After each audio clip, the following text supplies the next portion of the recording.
So in our last game, oh, that's loud. Turn this down.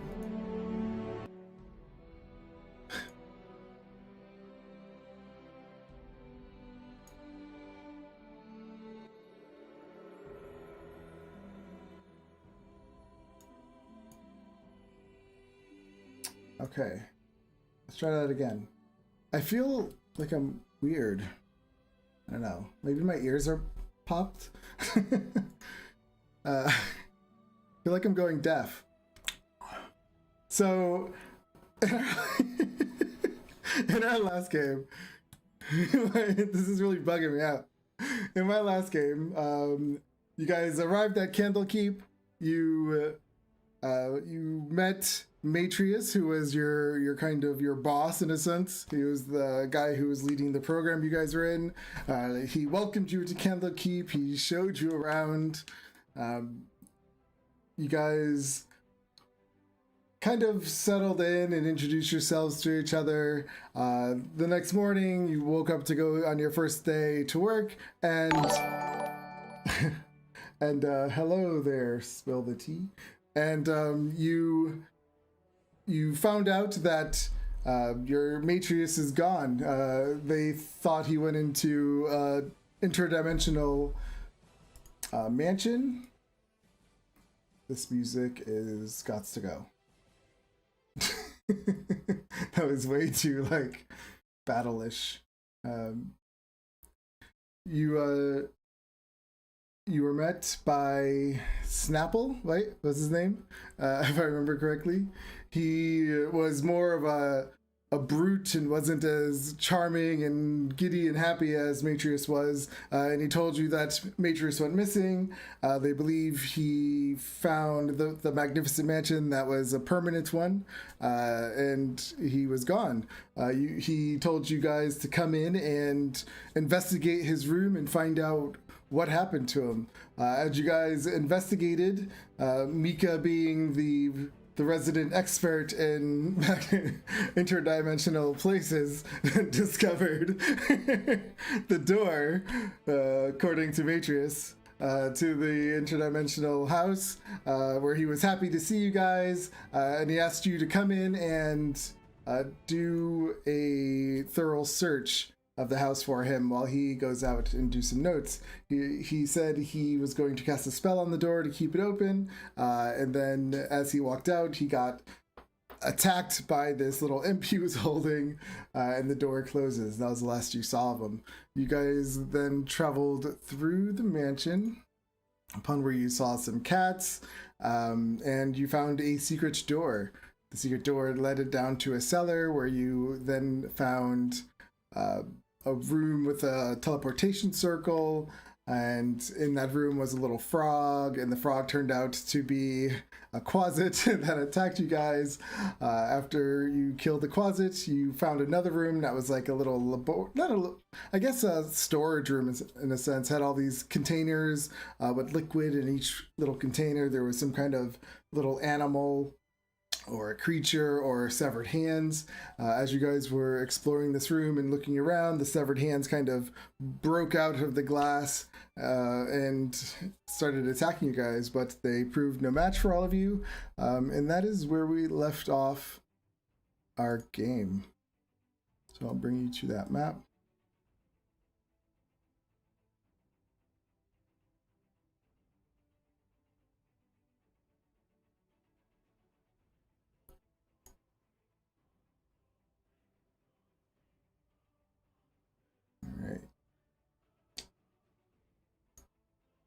So here we are. We're in this room still with these containers everywhere. Let me see if there's anything else. I believe you found a book down here as well. I think so far you found maybe 2 of them. We found 3 books so far. 3? They are titled Memoirs of Fistandia.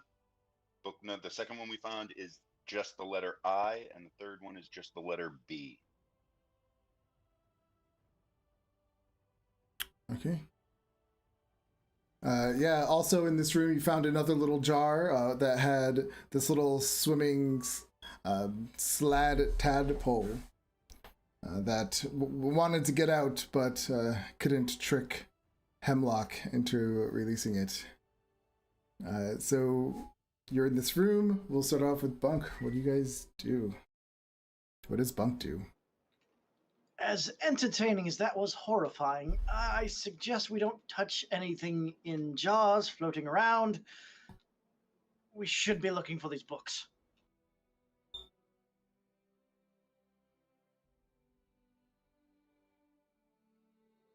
Roswell, how do you, you're his friend. What do you say to him? I mean, we did find one book in here, so if we didn't come in here to...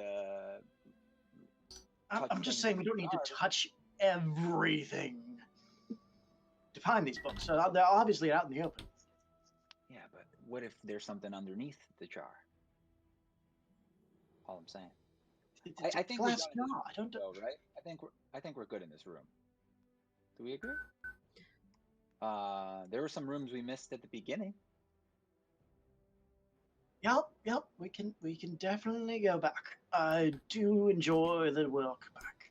Yeah, when you guys came in here, you only pretty much explored the one room upstairs was like a study, and then downstairs. You still saw there was a staircase leading up and the whole main floor. So, does the group go back up? All right. Yes, sir. Cities, I I'll think just that's a good idea. move everybody.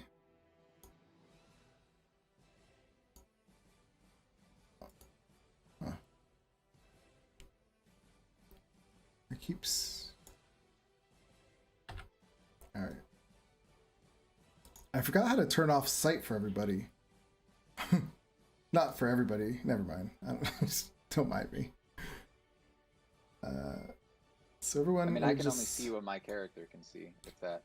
I know. There's Okay. when I grab on people's tokens, it forces me to see through their eyes, and I had a module that turned that off, but I guess I don't have it on.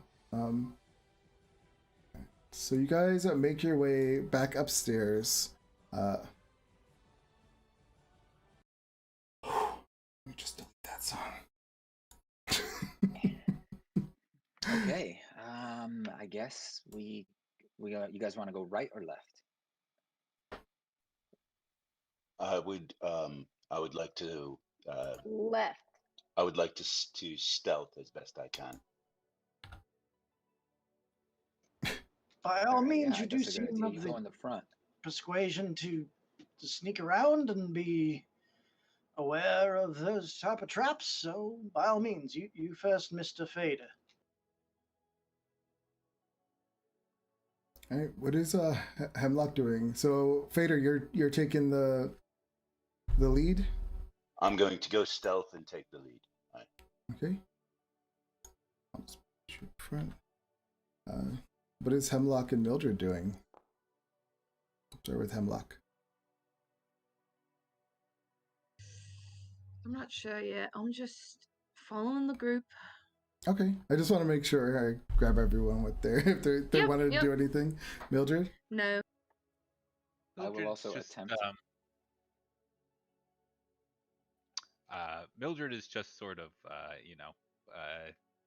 airily walking about, looking at different things, doing little dances and just having a great old time exploring. Okay, and Yumiko. She's not very good at directions, so she's just kind of following everyone, but making sure she touches everything she sees. Since Mildred and Yumiko both mentioned that they're kind of looking at everything and touching everything, give me perception checks.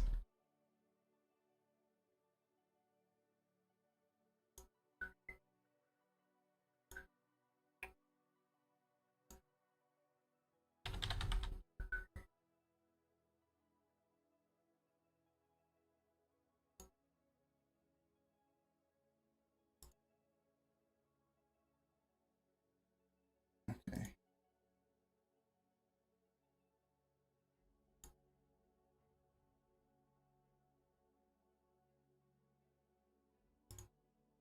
All right, so as your oh wow, I put all my rolls out there. I gotta turn that off. It's a lot of dice. So as you guys are looking around and just touching little things here and there, Mildred, you just find a peculiar old key. It looks like it's at least a couple hundred years old, and it was just like sitting in a drawer. It doesn't have anything labeled on it, but you know how like ain't like old keys, they just look cool, so it might grab your attention, that kind of thing. Like skeleton keys, a lot of people like those. So yeah, you find this cool looking little iron key. Rusty. Yep. Not like super rusty, but it has a little Tina. patina on it. All right, I'll put it in my pocket. Guys, I found a key. We must find its lock. That's a cool key. You're touching things. It's old. You should look at it. You know fancy things, don't you? Isn't this could be to like some fancy clock or something? Yumiko, you just happen to see a little needle on a table, and you pick it up, and you kind of, when you play around with this little needle in your hand, and you kind of like maybe put some pressure on it, you realize like you put a little pressure and it doesn't even budge. And then you might like put a little bit more, and it just, you realize this needle doesn't bend. What the heck? I'm getting very angry that I can't bend this needle. Yeah, so someone who likes to break things and just be strong. That's why I figured you might try to bend it, and it's not bending at all. I'm going to take it and kind of just like poke it in my mask and hold it there. Okay. Rob, give me a stealth check as you're walking up ahead. I already did. It was a 22. Oh, did you? Okay. You walk up to the halls. To your right, you see a door. Up ahead, you see a door straight to the west, and then another door kind of to the north. What do you do? I've literally never played a rogue before. I don't know what takes me out of stealth. I'm assuming that if I were to open this door, that would call attention to myself. Yeah, it's usually any time you do something that would require you probably not to be as stealthy. So yeah, like taking another action or opening that door. I'm going to remain stealth then, and I'm gonna wait until somebody else, comes by and opens the door. I mean, to keep your stealth, you could do like a sleight of hand check and try to open it really slowly. Things like that. I'll do that. I will do that on this door. Okay.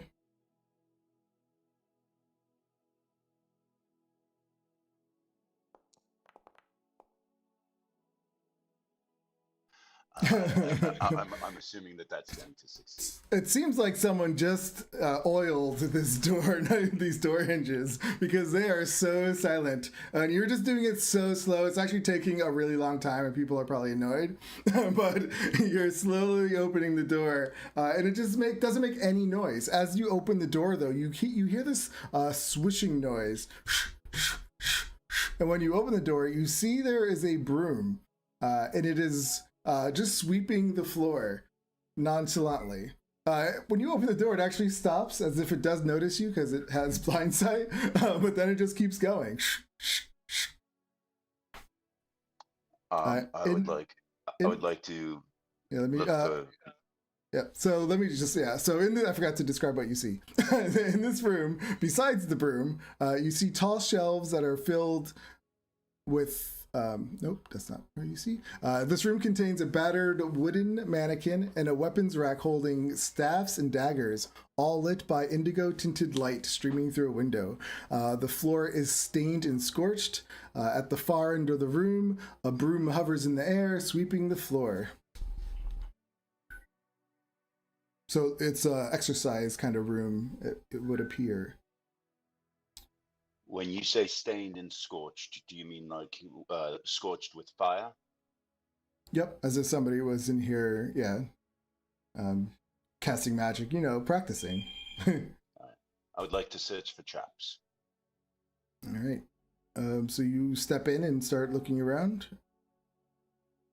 Because you can't do it from the door. Yes. Okay. How do you handle with the broom? Do you try to stay away from it? I'm staying stealth and I'm moving away and I'm keeping away from the broom and I have my daggers out. Okay. The rest of the group, Leopold, let's start with Roswell. What do you guys do while you see him kind of walk down the hall and enter this room? Do you stay where you are or do you follow? Well, I don't see him yet because I'm like in the back kind of Okay. thing. So I'm waiting for the whole group to move at this point and tell me what's going on. Okay. Can't see out there. I don't know. Okay, so you're gonna go by where your tokens are? Okay, so yeah, Leopold, so you would see him go into that room and then disappear. Do you say anything to the group? Or do you... Well, Mr. Fader has faded away. I like that. What What is do you taking him mean? so long? What do you mean he faded away? He's not there. He walked into this room, and now he's gone. Okay, so he just walked into the room. It doesn't mean he faded away, darling. Oh my goodness. What does fade away mean to you? Like, ooh, ghost, you know. Disappear? Exactly. He did disappear. He was in the room. No longer in the room. He walked. Disappeared. That's not Faded. disappeared. Faded. So, Fader, as you're stealthily going through this room, you can hear them all arguing out in the hall about you disappearing. Completely. You're probably like, God damn it. But as you look around this room, you can see that there are on the mannequins, there's cuts and chips. The weapons on the racks are your mundane, but they're still finely made. And there are 4 daggers. There's 4 quarterstaffs. There's 20 darts, and one wall holds diagrams of attacks and parry positions for wielders of staffs and daggers. The broom completely ignores you as long as you didn't bother it. It kind of didn't bother you. It kind of swept around you as you walked through, but you don't find any traps or anything like that. At this point, I would say Leopold and the rest of the group is kind of coming up to the door, you arguing that you disappeared. We'll just move everyone. Is that a kitten over there? Yep, you see a cat just sitting there and it's just licking its paws. There's a kitty! I'm more interested in it. Oh wait, no wait, hold on. Last time I touched one, it turned into a monster. But it's so cute. Guys, Just guys, there's do a it. potential Just do monster kitty over here. But I don't want to do it. It turned into a monster. It was quite scary. Oh, forget it. I'm going to pet it. Hello there, little... It purrs when you go up to it, and it just like kind of does that thing where it rubs against you. Can I pick it up? You could give me an animal handling.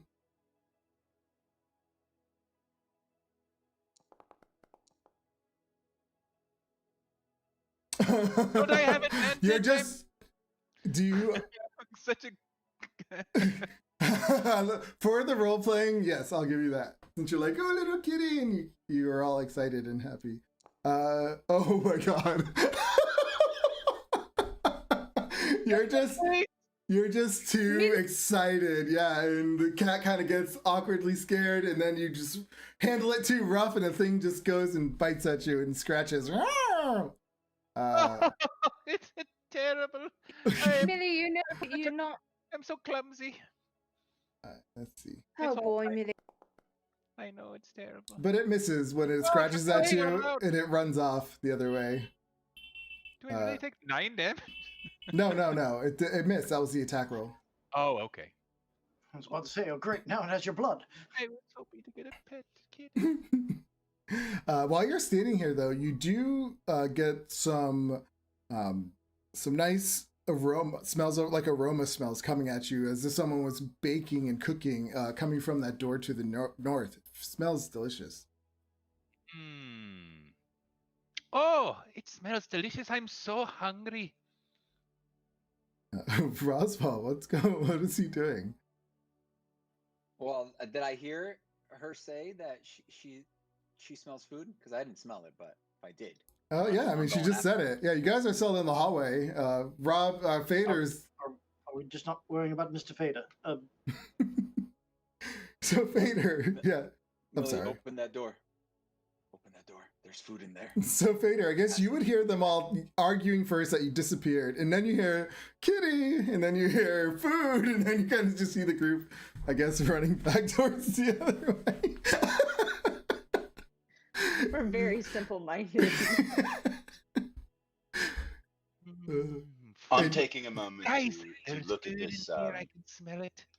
I'm taking a moment to look at this broom, and I'm looking at those 4 daggers in particular on the weapons rack.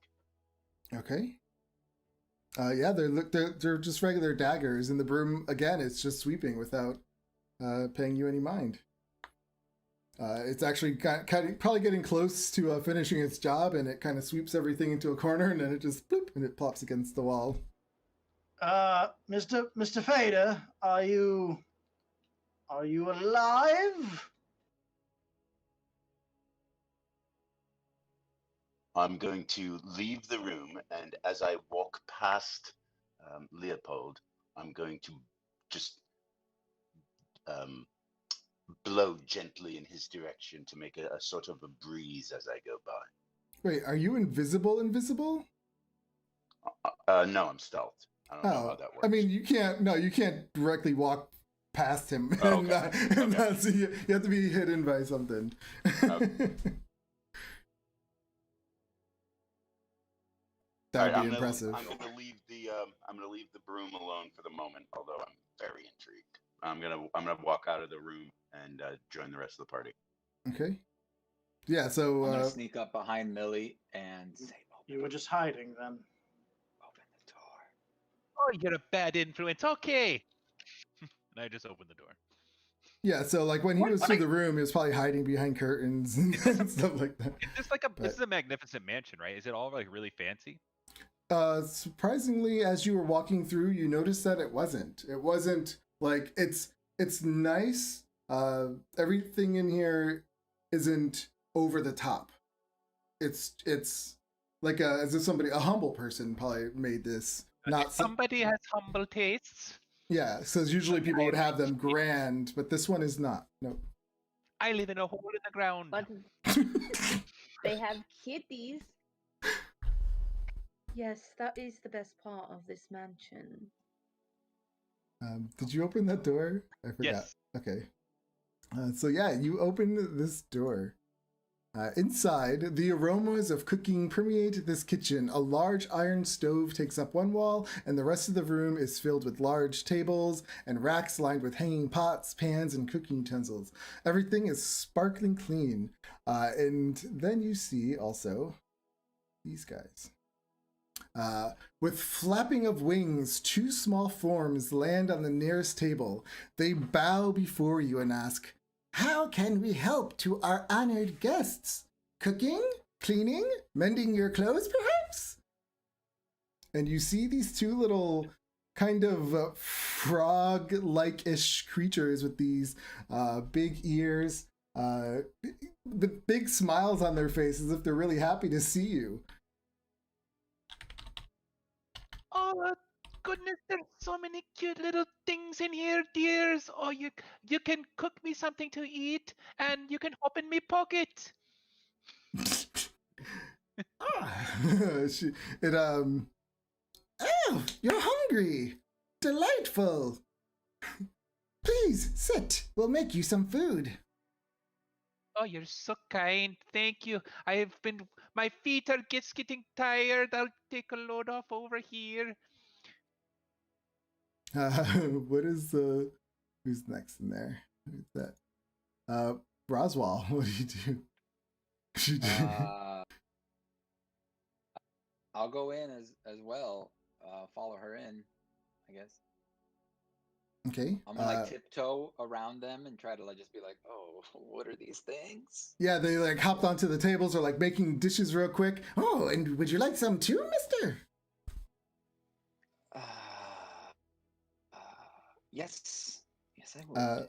The other one kind of pushes past the other one. No, let me get this one. And he's like trying to, and they're like kind of fighting over to serve you guys. They look, they're just hopping all over each other trying to make plates. Oh, look at this one. What would you like? And they look at you, Yumiko. I would like meat, please. Yes, meat.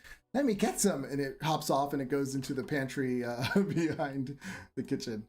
And you just hear it scrounging up stuff in there. How does Leopold Hemlock, Leopold? Oh, you guys are so far back. So far back. What is going? What are you people? Oh God, those creatures. I'm going to stay out here and observe. All right. Hemlock. Do I know what creatures these are? Give me a. Are you proficient in Arcana? No, animal handling. Anyone else proficient in Arcana? Indeed. I am. You guys, anyone proficient in Arcana? Give me a Arcana check. I got a 10. So, Leopold, you apparently paid more attention in school, I guess, or wherever you learned this, than your friend Roswell. You recognize these, maybe you read about, just briefly about these things as homunculi. They are like a magical creature that are created. Oh. Did you hear that? The DM said that we're friends.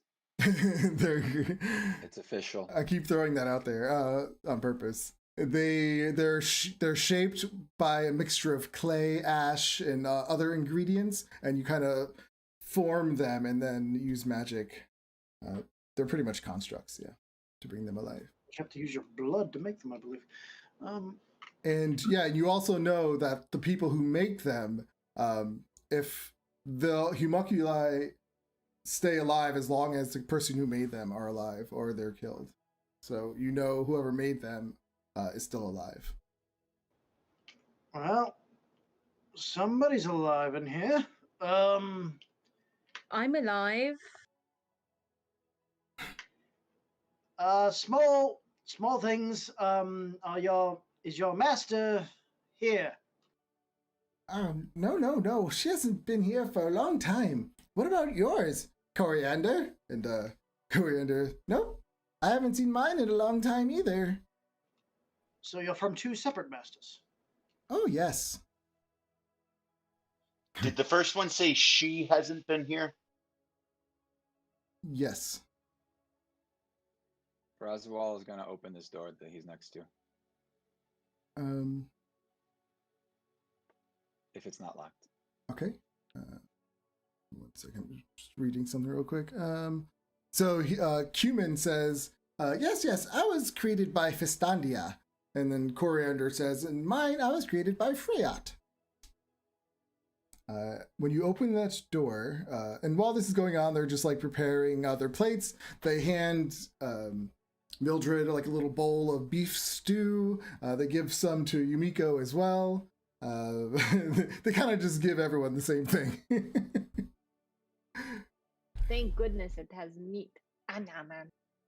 When you open the door to the east, you see a dining room. There's large windows that form the entirety of one wall, looking out on 3 planted beds filled with vegetation.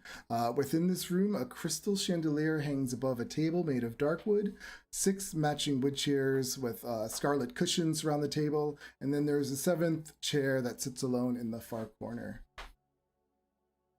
Oh, What else would you like? Cumin says, Can I mend your clothes? Do you need a wash? No thanks.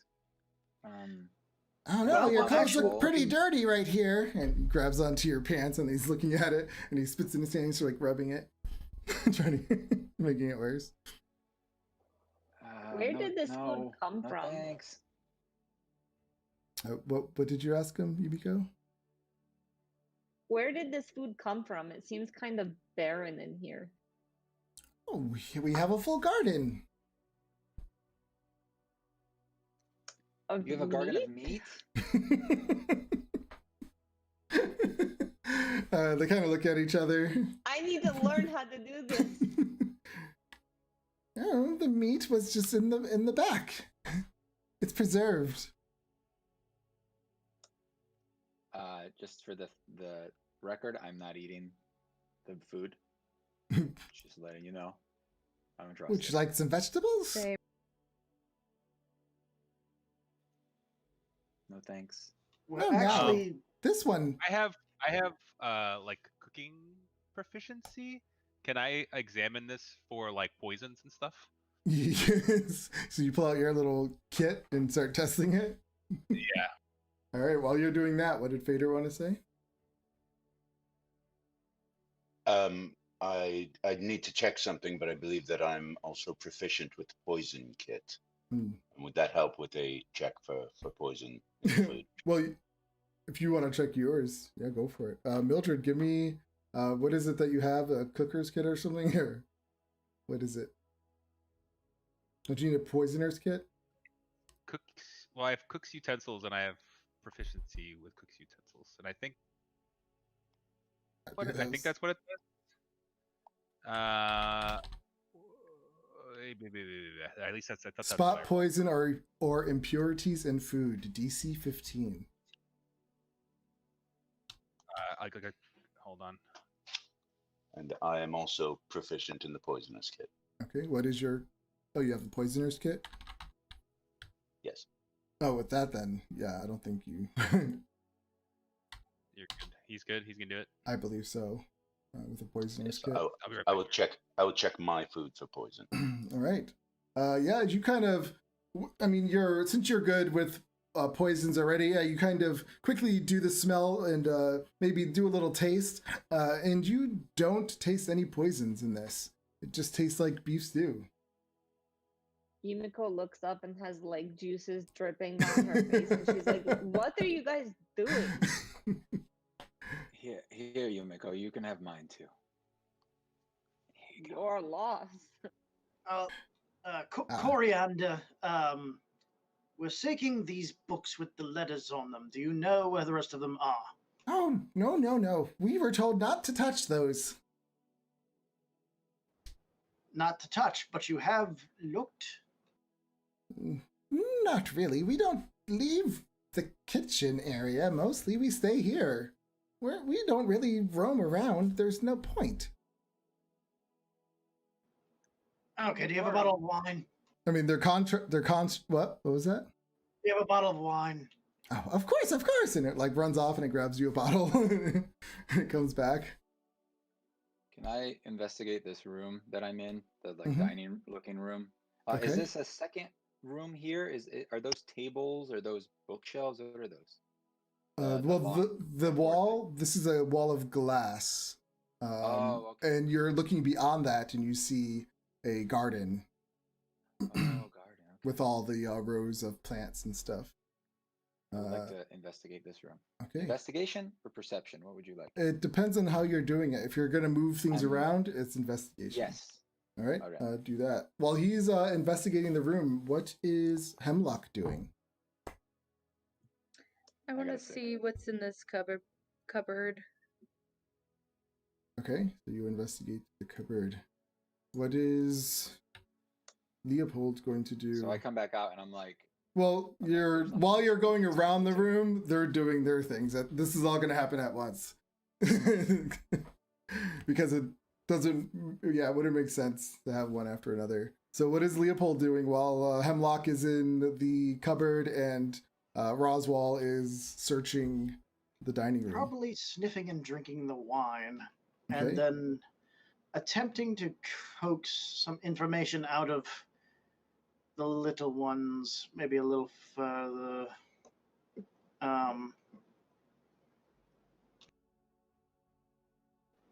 So usually a place like this would have a bunch of invisible servants, but you are tangible. Okay. Yeah, they'll answer you. I just want to go around. Fader, what is he doing throughout this time?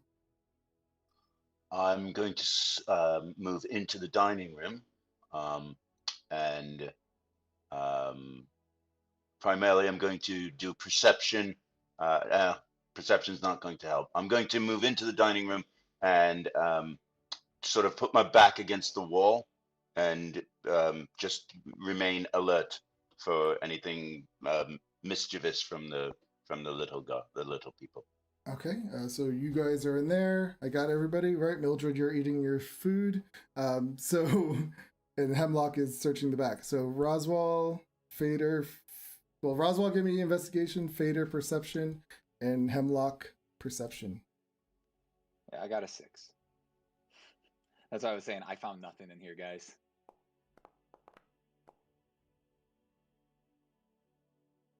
Okay, so let's see.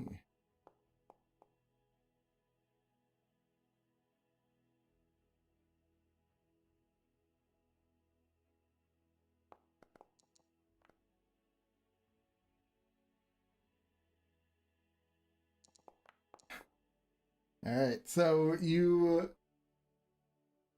moving around. Hemlock, when you're in there, all you just see like a pantry. Nothing really pops out at you. Let me see.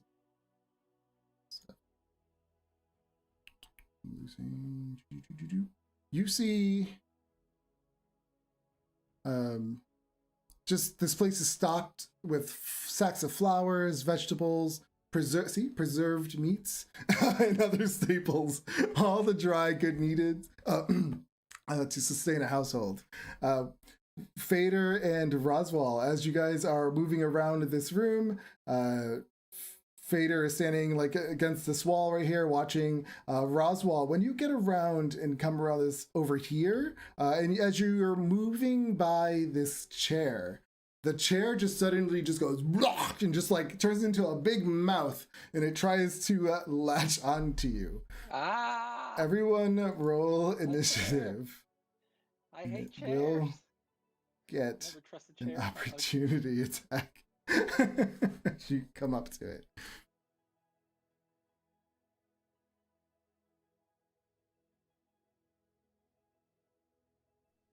No active encounter. Oh, sorry. There we go. I need to do those before.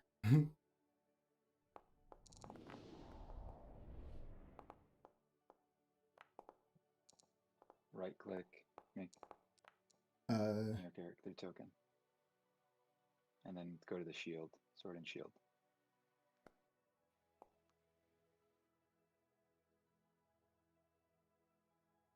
so yeah, as you are walking by this chair, it just morphs into this big kind of gelatinous creature mouth, and it just grips on to you. Wait.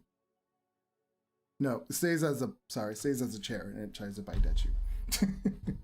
I get that. I always get that mixed up. This is bad. It bites for 17. I believe that hits.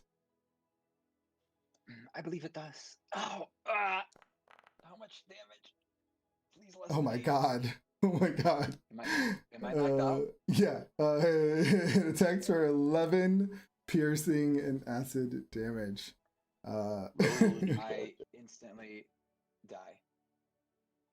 Well, you're not dead. You're dying. So,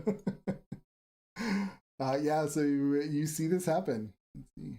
Leopold, you probably hear a loud, like, kind of bang, yeah, scream, and a chair kind of noises while he gets attacked by a mimic.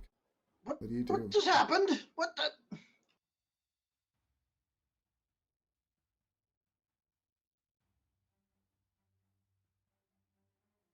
That came from over this direction? Yep, the dining room.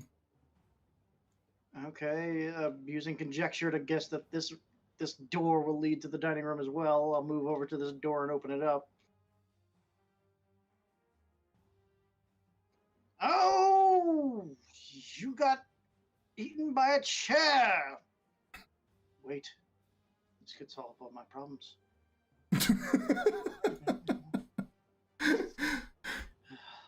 Won't be followed anymore. No more. What is he No doing? more questions about this is how all the going on in his crossbow- head, so it's really fast in more than 6 seconds. Less than 6 seconds, yeah. You know, It's he all plays- going on in his head, but Yeah, so it's going really Eventually fast. he It's just- like time slowed down, and he's just like, "This is it. This is the moment."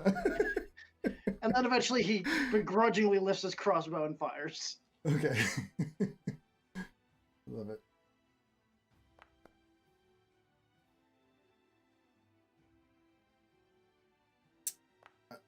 Yep, that hits. 9 piercing damage. And then he will duck around this corner. Somebody help him! All right, And that'll end my turn. Hemlock.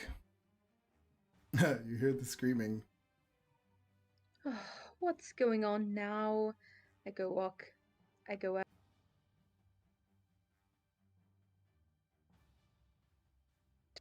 What? Yeah, you see this Okay. chair just like trying to eat Roswell. Actually, he's in its mouth. Probably, he's stuck to it.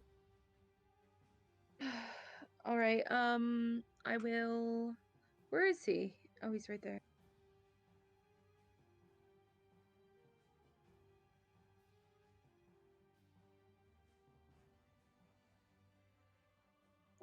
I'll primal savagery.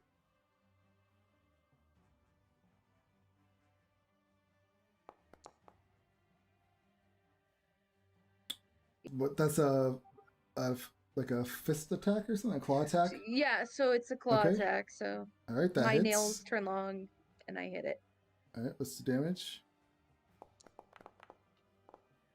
All right, so you go to claw at this thing, and when you claw at it, your hand goes, and now your hand's stuck to it. Ah! So now you have one hand stuck to this thing. It's as Roswell, and you are now completely stuck. Anything else? Nope. Right. It's the mimic's turn. Ooh, he is kind of cornered.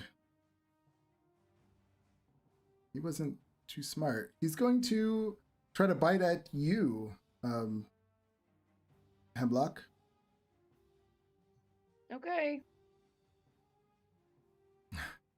And you are grappled, so this is with advantage.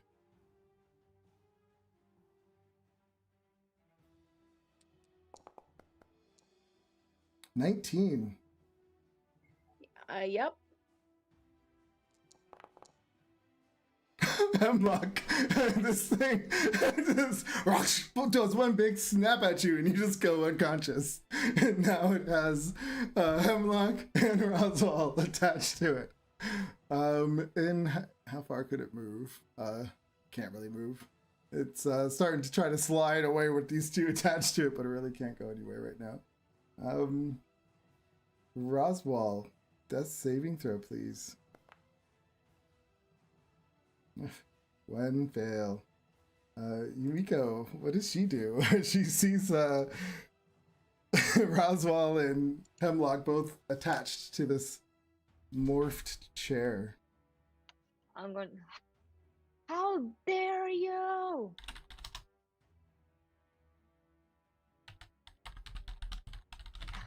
I can't move, but can I get to like below him?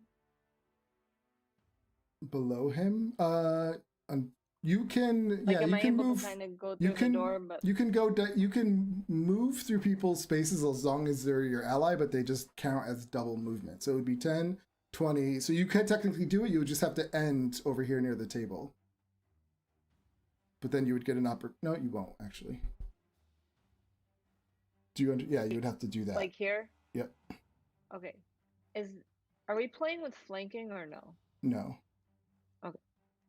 I'm going to rage and try to hit him with my maul. Okay.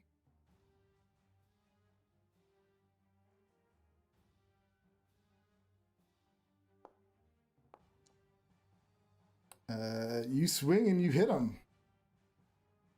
Show me the damage, please.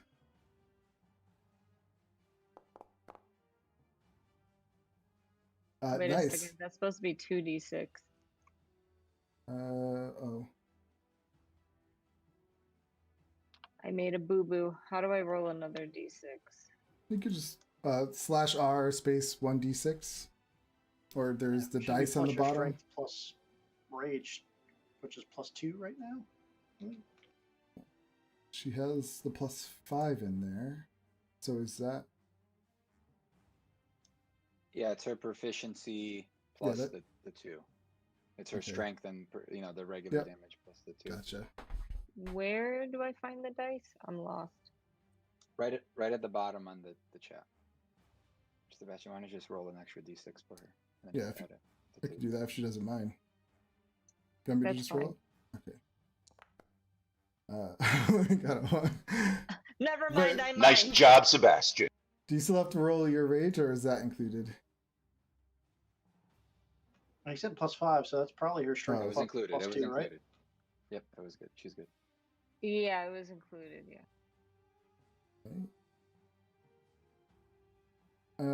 So 9. Okay. But when you swing and hit this thing, your maul is now stuck to it. So yep. Does she do anything else? No, because it would be an action to try to take it out, right? Correct. Yep. You'll have to do that in your next turn. All right. Fader. You're seeing 2 of your friends just go down.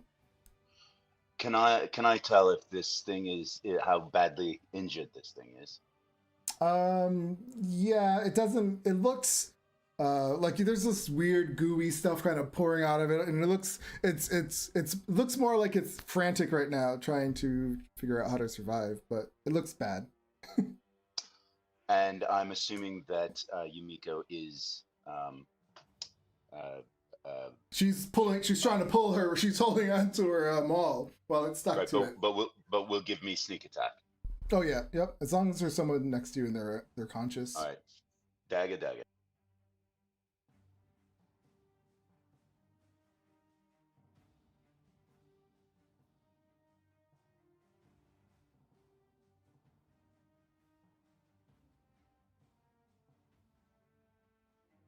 You just hit the attack button in the chat. Remember, if you right click on these, if you right click on the output in the chat, you have the option to pop them out. And so you can just keep it on your screen and keep rolling. You go to stab at it, and it kind of does that morphing thing where it like moves to the side and your arm goes through it like a hole. All right, offhand. Okay. So then you come back, sweeping your other hand, and it does it again. Should we start doing like crit fail things happening? I'll have to get a list of them, like funny ones, not bad ones. All right. Is there anything else? I don't think I can move. I'm You're pretty much, yeah, you're pinned, or you can hop on that table. I will hop up on that table. Okay.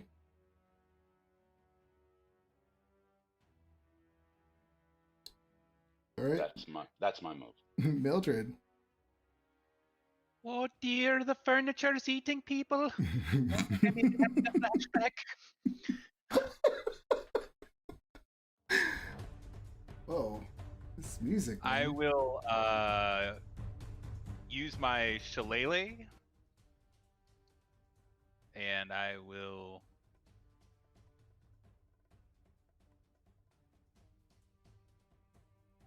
attack with my shillelagh. I forgot I need to make a thing for this, but Um.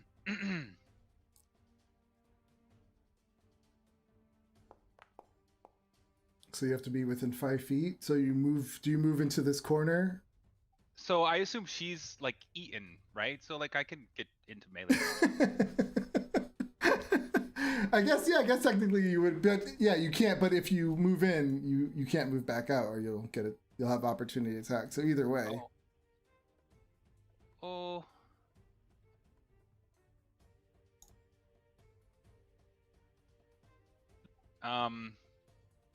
So this is actually. Oh, but someone did lick the toad. So that is in fact a 17. Yep, that hits. And it's a magical weapon. I don't know if that makes a difference. Perhaps. Roll the damage.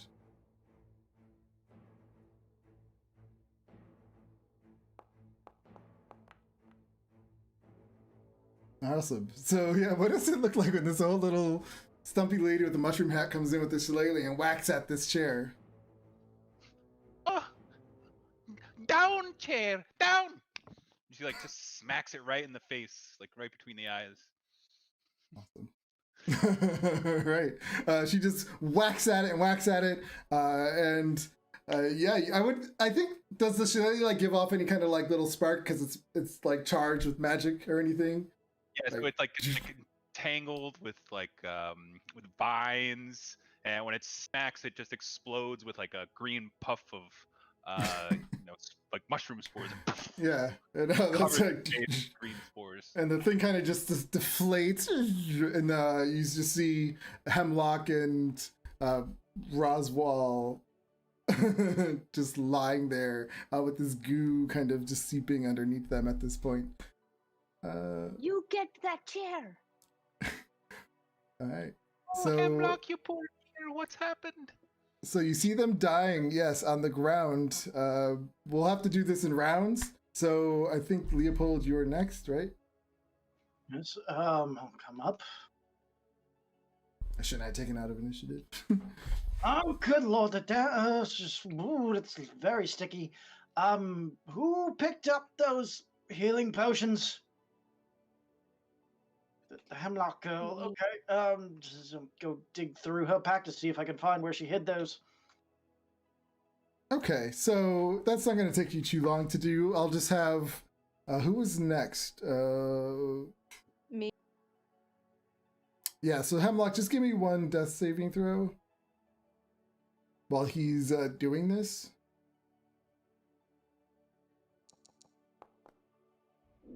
Nice. You're just lying there, and all of a sudden you're just like,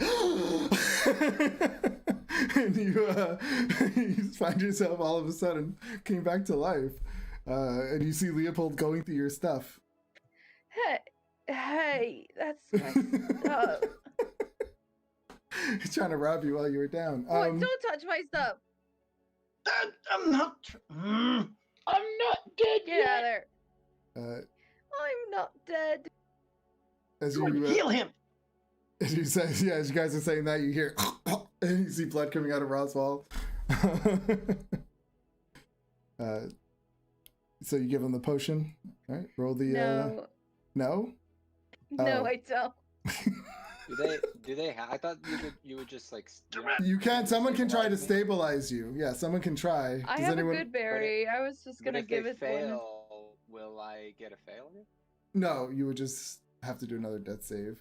So you just pop a good berry in his mouth. Yeah. All right. You pop a good berry in his mouth, and Roswell, you wake up with 1 hit point. Oh, Don't be going through my stuff. I wasn't going through Not it. Your stuff. you. Not I you. just woke up. Yes, I helped you. I'm This is talking tasty. about that man, your friend. Oh, Yeah. dear, I make it myself. It's good berries. Good berries. Yes, are they good? They're made out of the goodness of your soul. Very Yeah. good.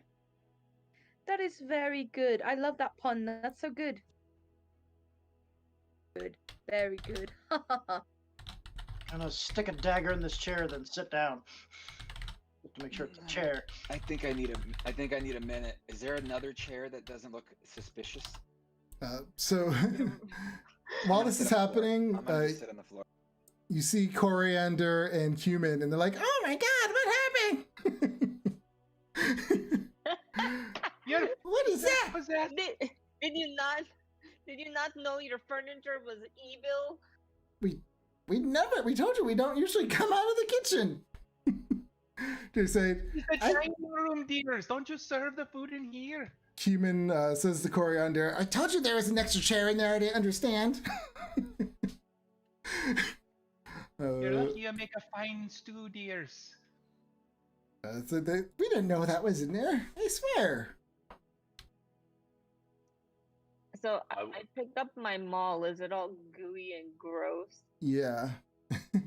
I start just like flinging it, trying to get the goop off. Onto Fader. She starts slinging it. Just whoever is in the line of Yeah, fire. it's him. Let's see.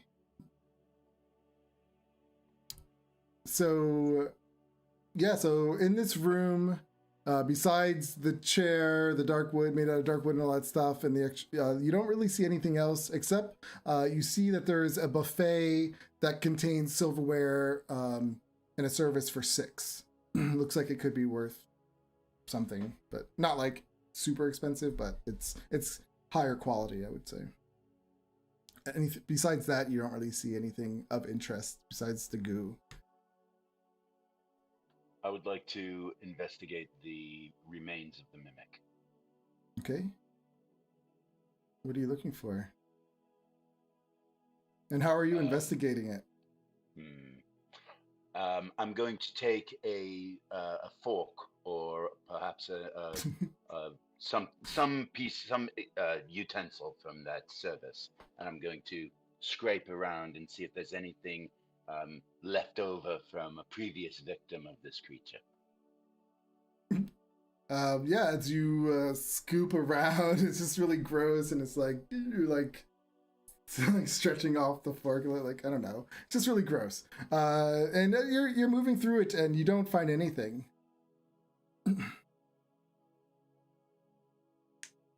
This mimic was starving. I say we burn the rest of the furniture in this room. No. That won't be good. What? But it just ate me.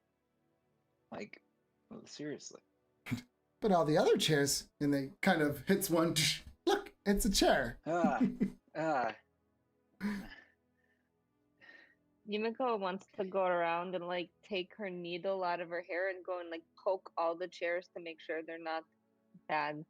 Got a better picture of them. There we go. Yeah.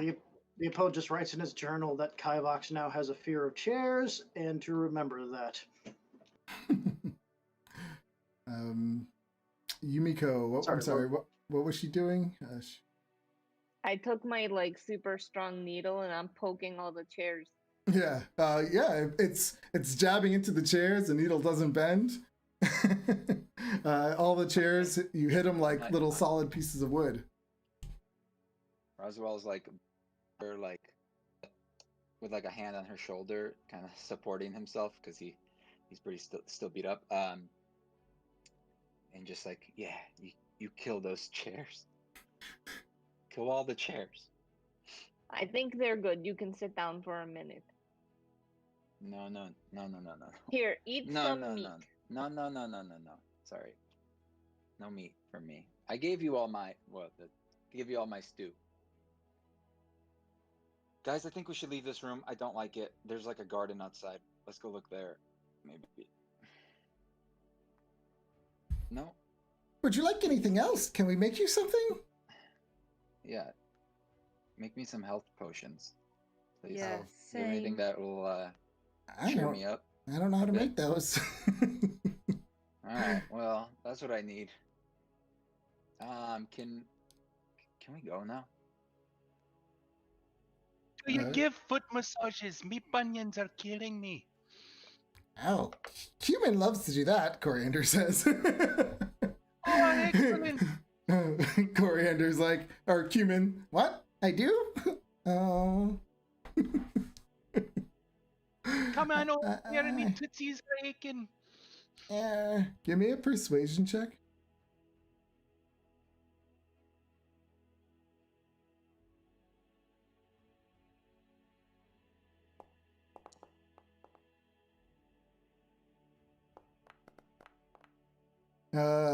Begrudgingly, Cumin walks over and he starts to massage your feet. Where did Roswell? You said you were leaving out of this room. I was trying to get everyone to go with me because I'm a little scared. Guys, are we gonna go now? How long are we gonna sit here and just watch her get her feet massaged? Oh, just give me a moment, dear. This is fantastic. You should make a wide berth from that area. Her feet hasn't been watched in a while. Roswell, here's 5 good It's where I berries. grow my fungus. So 5 health points? Oh god. Is that what that is? Yeah. Do they have any side effects? No side effects. Just makes you feel better. Cumin stops when you say that. He says, I cook food with these hands. And he stops. Oh, I suppose that's enough, dear. Thank you so much. You did a great job. And he gives Coriander a dirty look. She gives Roswell good berries, I think I heard. You guys just killed this mimic. I think we should go on our 10-minute break. And then we'll come back. All right. And I want to tell Chromidian, the person who won last week never responded to me to get their book. So I'm going to give it to Chromidian. So congrats, Chromidian. Yay. I know. All right. Let's take our 10-minute break.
Well, can you make maps on it as well? Yeah, it's all 3D maps and whatnot. No, but can you make them, or is it only like you like it load up? You this put them map together or- like with Yeah, I don't- Can you tiles. actually? Is it tiles? Like Yeah, I you think have, it's. like, I tiles think you can- do get tiles. Yeah. Yeah, it's have you ever played like have you ever messed with like the editor on StarCraft or Warcraft? No. It's kind of like that, but you know. I know what you're talking about though. I've played RTSs before, so if it's similar to creating like a thing, I mean, I think all these softwares have some sort of map building thing, but it's like Legos, right? Yeah. Yeah. All right, where do we leave off? So you guys are We're in this leaving. dining room. Yep, you're leaving. As you come out of the hallway, Leopold, you can go east or west. There's a door to the east that leads into the whole garden, or you go west.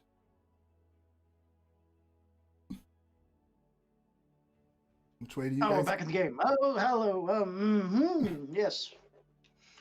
I don't think a book would be in a garden, but it is in a laboratory. Might as well peek into the garden, I guess. All right. I'm assuming And stay in the everyone- doorway. everyone and look around the follows, corners. or just huddles behind him. I'll assume. As you open gonna- this. Mhm. No, I was No. gonna say I'm gonna stay behind Yumiko, Okay. toward the middle of the group, next to wherever Hemlock is. Hopefully, she's not in front. Well, put your wherever your tokens are right now. Let's see, wherever you can put them. Let's say that's where you'll be before he opens or goes into this room. So you're standing on the table. Yeah, I mean, Okay, I'm, like, I behind mean it's up her, to you. know? I'm like sitting on the table. I'm sitting in it. I'm still resting. You're still hurt. As you open this door, this end of the building is an arboretum with open arched walls. Flowering shrubs and small trees grow between the paved paths that meet in a semi-circular patio. There's no sun, but there are two glowing globes that hang above the plants, bathing them in this light. There are colorful blossoms everywhere, filling the air with their perfume. So you kind of get this nice, relaxing smell of flowers as you open this door. Well, at least it smells nice. Miss Yumiko, I believe this may be that meat garden they were talking about. Would you like to investigate? Oh my god, I run past him. Okay. You run past him and you come inside. I'll just move your... I don't see any meat. I said I believe. I don't know. It might be under the ground. I don't. As you're looking through the garden, Yumiko, give me a wisdom saving throw. Oh no. Let's just Oh pause the- no. Could be worse. All right. Yeah, you get this whiff of almost. It's like probably the I don't know. Why can't I speak? The most wonderful smell you've ever smelled. Picture that. What would it smell like? Like if it was the most wonderful thing Yumiko ever smelled. Oh no. Okay. It would definitely have meat in it. And probably like a little tangy, like metallic smell. Okay, so yeah, you get this rush of rare cooked steak. I guess pepper steak. So it has that metallic, like from the blood. I guess I don't know. I'm just trying to make this up. But it just smells so good to you. But Can yeah, I that's tell all. where it's coming from? It's almost like it just like whiffed in your face. Like you felt it like brush against you. This delightful smell. Just like a piece of meat just slapped you on the face. I'm going to like look in the garden. Okay. Give me a. Should we go Like in? kind of poke after her, around and guys? see. All right. Yeah. So while she goes in there and you just see her smelling and like taking deep breaths, what is? We'll start with Hemlock. What does Hemlock do? She will go into the garden because she's all about that flower life. All right. How many people? Just make this. How many people are going into the garden? Of course, Mildred will love it. Okay. So we have. I'm going into following the party. All right. And what is Leopold doing? Staying right inside the door. All right. And Fader. I have my bow out, and I'm sort of going to be protecting from the rear. Okay. Oh wait. Is it normal for my game to say it's paused? Yes, I paused it. I just wanted to put everyone where they were. Okay, so you guys all walk in with her. You see her just sniffing through the aisles of plants. Give me a perception check.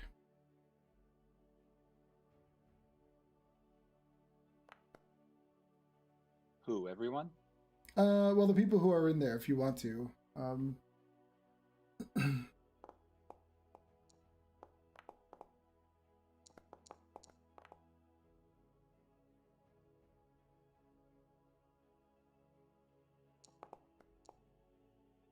Okay.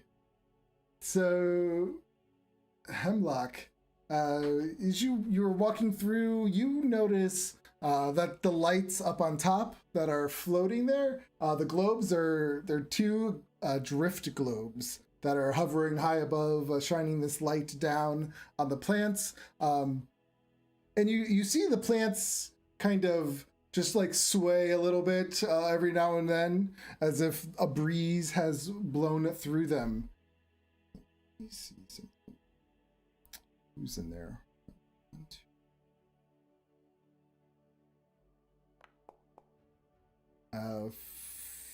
Fader, give me a wisdom saving throw.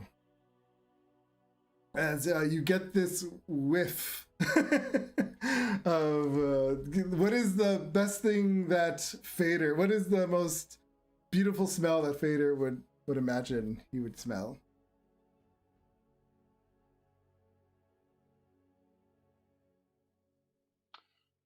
It would be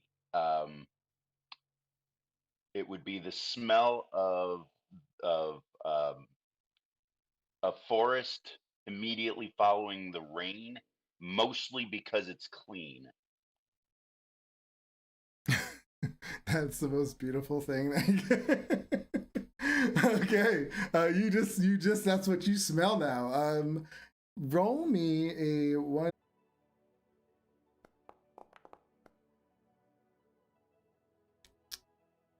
Okay. That's either really bad or really good. You you have this, you just feel it just like lightly just blow against your skin, this beautiful smell, and then you just randomly start walking just into the room past everybody. It's almost like you can't control yourself and you just walk out. You just excuse me, you just like push past them and walk into the room. How does who do we get here now? So we have Leopold and his best friend outside. You guys see him go in. What does Roswell do? Would I be able to reach him? I mean, No. No, yeah. Somebody stop him. I mean, Hey, it just looks like he keep just going. walked in on his own, like nothing. Do you smell the meat too? No. What do you mean? It's such a strong smell. It is of a wet forest immediately after a cleansing rain. What? Hey, Yes, isn't it wonderful? anyone else smell meat? What is Hemlock doing? I'll take a whiff because she's saying it. So All right. I guess You take I'll a go, whiff. I don't think I smell. And then you get then all of a anything. sudden something like brushes up against your face, like very softly. This is something just blew in your face. Give me a wisdom saving throw. And what do you smell? What is the most beautiful thing that comes to mind when you think of a smell?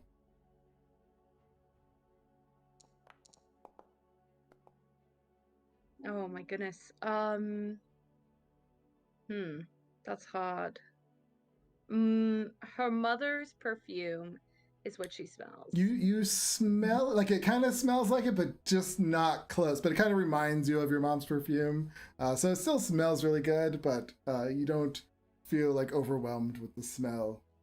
Question. Mm-hmm. Well, procedural question. Is this a charm effect? Because half of these people are elves.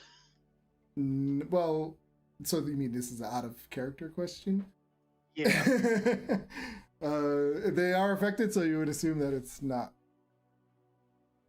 Okay. No, it's not. This isn't character knowledge because I have no idea what's happening to them. And yeah.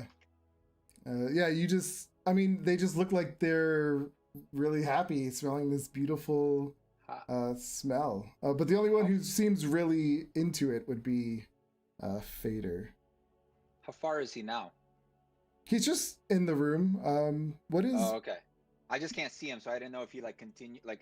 Oh, there's no. a wall. This is a wall, right? It's not like. Yeah, walls. yeah. Okay. There's walls of plants. You might be able to like peek through a little bit. But what is Mildred doing while this is all happening?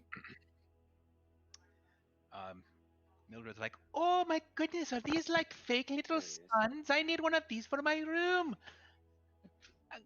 Can somebody pick me up so I can go get it? Or, perhaps someone can reach up and grab one. I need one of those. Yumiko, can't you fly? How high up are they? I can't fly. Oh, Those are drift globes. What does that mean? Wait, how do you fly? They're expensive magical items. She has Well, wings. I'm going to yeah, I have wings. I'm going to let out my wings and float up and grab one. Goodness gracious, those are so impressive. You are quite a miracle, dear, with the muscles and the wings and all that. And I promptly hand you whatever this thing is. Oh, thank you so much. Give me well, before she does that, so she flaps up and tries to grab at one. Give me a acrobatics check.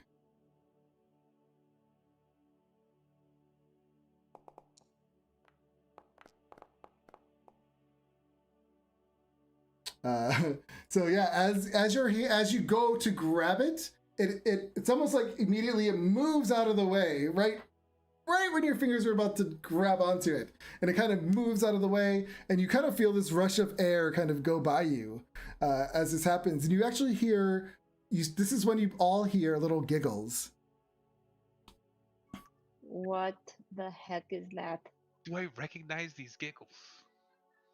I don't see how you would, so no. But you can try to give me some kind of roll. It's a history roll. Can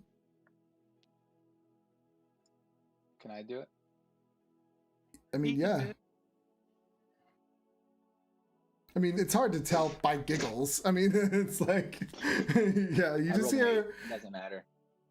Guys, I think there's babies in here. I don't like chairs and I don't like babies. Can I perceive where these giggles are coming from?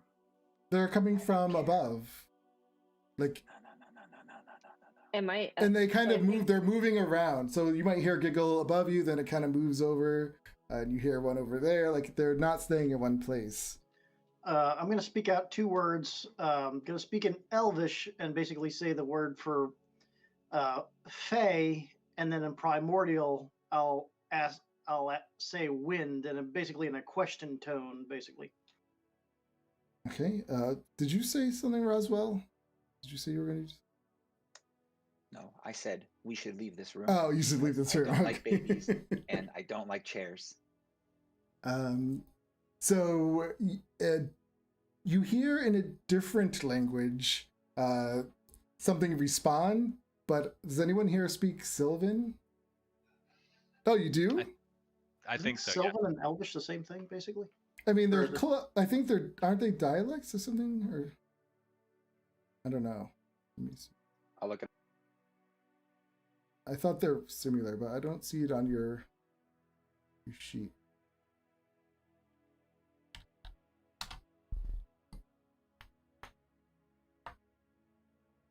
Sorry, I'm loading my D&D So Beyond. the script. Double Yeah, check. the script is so the I'm It's same. doing- taking forever. It looks like Sylvan is So- Elvish Yeah, script. they're okay. Yeah, I thought they were similar. You would recognize the language as Sylvan, but you didn't understand what they said. But you pretty much heard them say something Sylvan, so I guess you would think they're saying no. And then it giggles. But probably, since it sounds similar to Elvish, I'd probably know it's probably Sylvan. Yeah, you know it's Sylvan. Yep. Does anyone speak Sylvan here? I can't remember, and I can't find it on my sheet. I can't open my D&D Beyond character. Like, won't open. Well, did you guys select it when you made your characters? And I'm trying to get into D&D Beyond as well. It's weird. It's taking forever. So am I still flying? Are you? Yeah. I mean, yeah, as you fly, the globes are moving. And like it's like they're playing a game with you. Like Keep Away. That's what it's kind of like. Oh, I'm not going to like this very much. And you just hear it's like, yeah, I could do the noise. I'm going. Can I try to take my weapon and like beat one out of the sky? Give me an attack roll with disadvantage. Yumiko, no. With disadvantage. How do I do that on here? You could just roll it twice. I rolled twice. I think there's if you shift and then roll, I think it gives I don't know. It's something like that. Yeah, you swing into the air, and you swing into the air, and you're just so frustrated, you let go of it, and it flies into the air, and it hits the wall, makes a noise, and falls to the ground. Your maul, but you missed. And then you just hear another kind of giggle, and give me a wisdom saving throw. As you get this breath of fine meats into your head. But I mean, it smells good, but it's not, you're not feeling like overwhelmed by it. I'm just very like dejected. I'm going to like go back on the floor and grab my maul. Okay. What does Hemlock do? I will, in Elvish, even though they're Sylvan, I'll say, stop playing games with us, come down here and talk like civil people. At this point, you see Cumin. He kind of sticks his head in. Oh, those are just the fairy dragons. Leave them alone. They play around too much. And then you just hear like multiple, like two giggles coming from different areas in the room. And for a quick second, you see them appear. And you see these orange, kind of, they look like little mini dragons, and they're all orange, and they're kind of flying around, and they giggle and they look at you, and they kind of have little dragony smiles on their faces. I think I have a handout. Wow, those are so cool. I guess there is no handout, but this is what, yeah, you see these little guys.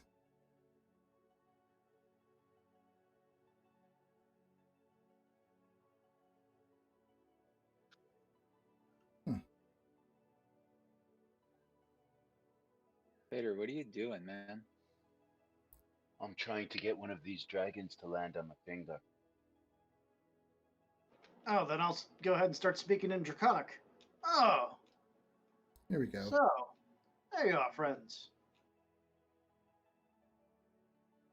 Yeah, okay, so you speak in Draconic to them, and it says, "Play with us."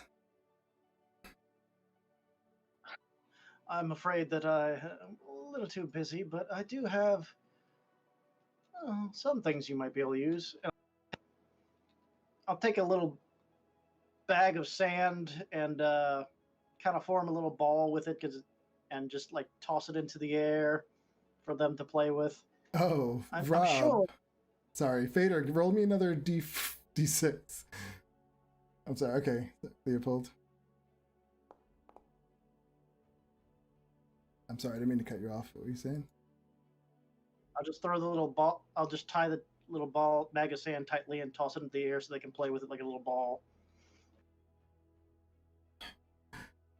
Yeah, you do that, and one of them it like kind of swoops down with its little butterfly wings and starts grabbing it, and they kind of toss it back and forth. Now they're playing with the two drift globes in the bag at the same time. It's like they're juggling them between each other, playing around. And as this is happening, Fader just randomly starts walking again in this kind of euphoric state into the wall between two rows of vegetation. He just bumps into it, but he's such in a euphoric state, he doesn't realize it, and he's just smiling, and he turns around, and it just looks like he's walking around drunk while you guys are standing there. Can Yumiko walk up to him and just try to shake him a little bit? Be like, hey! Yeah, he just looks like he's really high. Snap out of it. I believe we should get out of here. I agree. No, Because He's I don't acting think that's crazy. normal. I don't he's think that's feeling good, normal. they say in Draconic, so anyone can understand. Let's see. Ah, yes, but we need to go if we're going to come back later. Do you want might to have more feel toys. good? And they kind of float over to you, Leopold. Now, if we're wandering around here, we won't be able to come back later with more toys. Yes, come back. Play with us. And they kind of swoop up like with their butterfly wings. All right, so the guys, you see Fader. He's walking around just in this euphoric state for only for about a minute, and then he starts to wear down and snap out of it. But yeah, you find that there are these two fairy dragons that kind of live in the garden and play around and play pranks on people. What do you guys do? Still wanted one of those drift globes, right? Is that what we were trying to do? The dragons got him still. Come We could along, dear. trade for one. Oh, you've had enough of your, silliness for one day. Oh, he's so serious, That's true.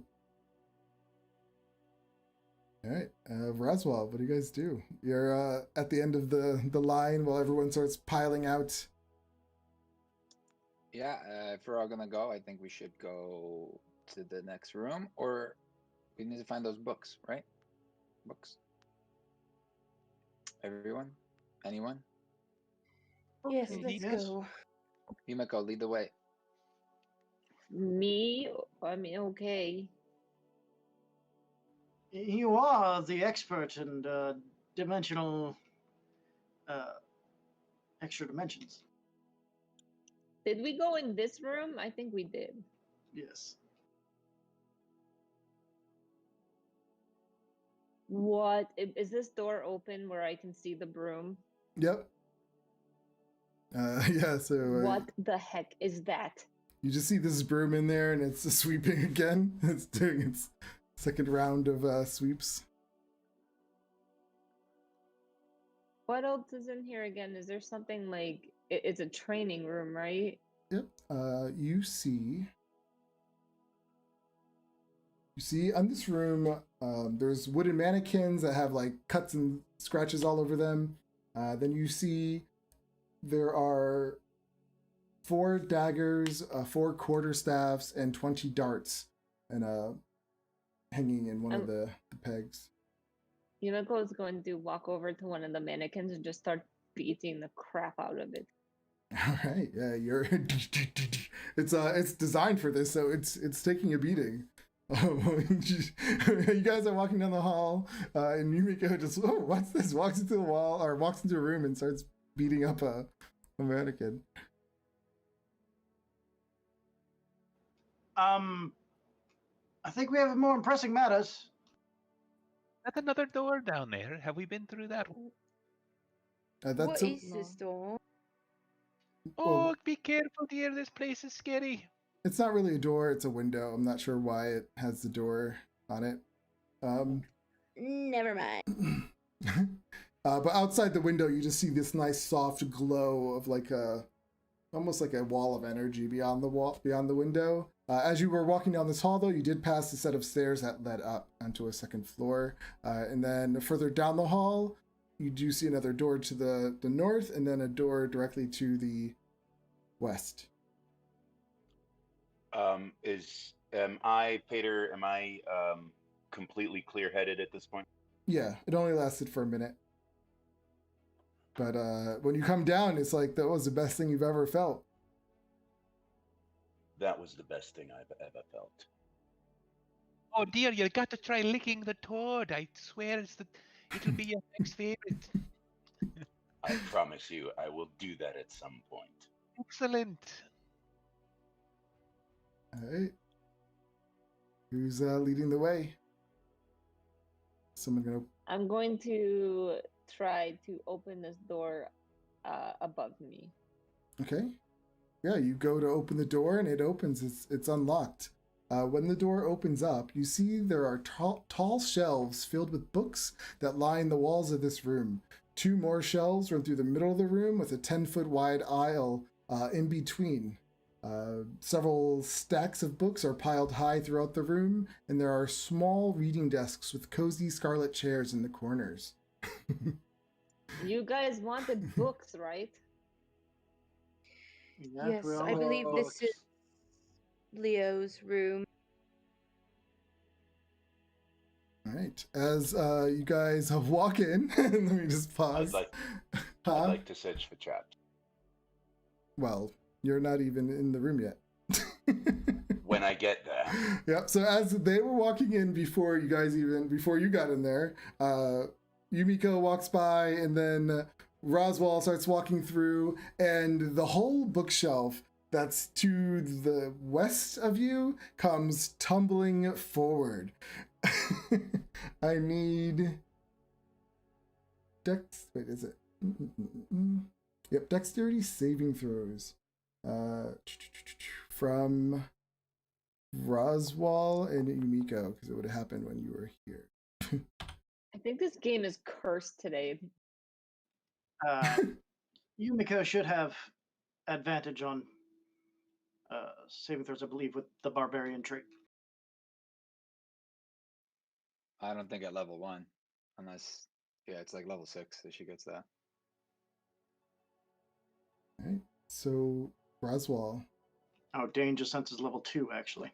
I rolled an 11. It didn't pop up, but I rolled an 11. Okay. That's weird. I rolled it in I remember I used D&D DM. Yeah, but it should transfer over. Yeah. It has been until now, but I mean, I rolled an 11. It wasn't very good. I mean, I trust you. You're saying an 11. Let's see. Okay, so the DC was. Just don't do more than 6 damage to me, please. Oh, I'm in the wrong room. I love books. Why are books betraying me? The DC was 15. So yeah, as you come through, and the whole bookshelf just kind of falls forward on you. It just knocks you guys prone and restrained. So you're sitting there, and there's this bookshelf now resting on top of you. Everyone roll initiative. While you see behind that bookshelf, there's another bookshelf. Or no, there's a bunch of books that are kind of globally moving together, like all over each other. I'll show you what it looks like. This is my worst nightmare. I thought chairs were your worst nightmare. That's my second worst. Combine books with attacking books. I love books. I'm so bad at explaining stuff. You see books, globbly books moving all over each other. You see this as it pushes that bookcase over on top of them.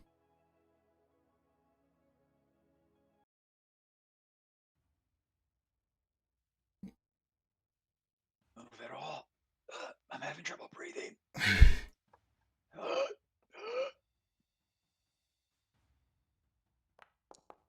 Don't worry, I'm going to kick these books' butts. Yes, Yumiko, you are up. Going to try. I'm standing next to it, right? Okay. Well, yeah, you're under All these right. books, so you'll have to do a check to get out, like an athletics check to free Okay. yourself. Just pick up the books, the bookshelf.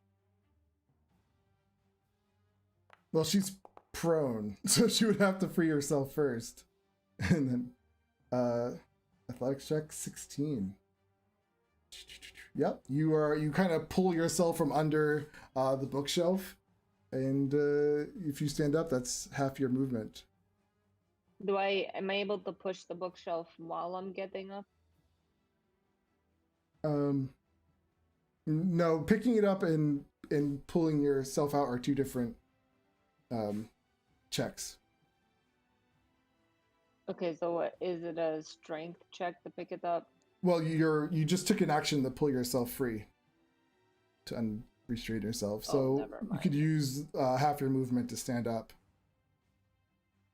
Otherwise, you're still on the ground. Yeah, I'll do that. Okay. So, yeah, you pull yourself from under it and you stand up. Is that it? Yeah.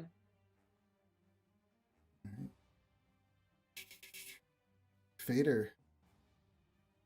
I would like to fire an arrow at the books. Okay.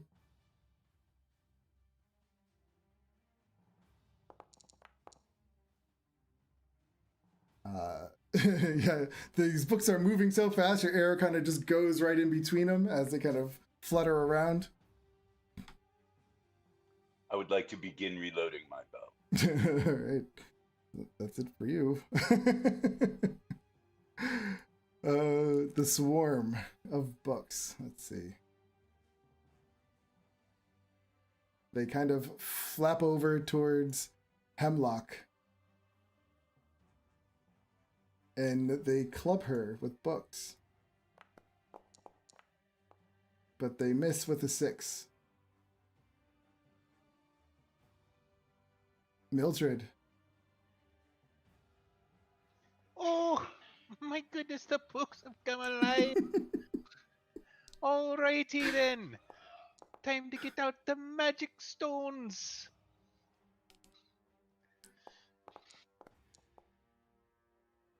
What are magic stones? It's a magic stone, dear. Don't get all fancy about it, you know. It's a stone that's magic. So you throw it? Oh, yeah. For a 12. It actually hits one of the books. Yay. He It's quite an tosses. underrated spell, honestly. Yeah. You toss it, and it smacks into one of the books, and So this should be. It should actually be 6 damage, I believe. plus your spellcasting ability. Yep. Yep. Okay, yeah. What kind of damage is it? Is it Bludgeoning like damage. bludgeoning? Okay, so yeah, just boom, it's one of the books. Does a little bludgeoning damage for 6. But it's still flapping. Strike! Is that it? I'll just pop around the corner. Oh, let me take it off pause. Sorry. Alright. Done. Leopold. I am not comfortable being this close. I'm gonna go ahead and take out my watch and kind of wind it a little bit and cast Armor of Agathis on myself. Okay.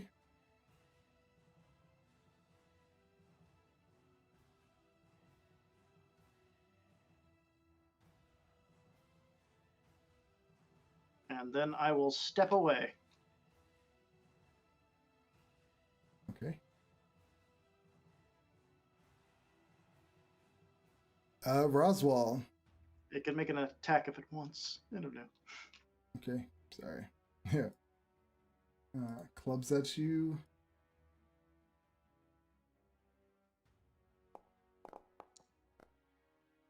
Misses. All right, I gotta try to do athletics to get out, or strength. Correct. That doesn't matter, Athletics. they're the same. Yeah. In.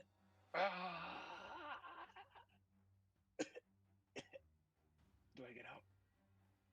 I don't see your roll again. God damn it! It was an 11. Yeah, you're under these things and you're like, ah! you can't get out. What do you say? I can't get up. Is that what you say? I can't get out. Somebody help! Somebody help! Maybe need you're help. safer under there and you should stay. Okay. Hemlock. I can't. I don't have a choice. I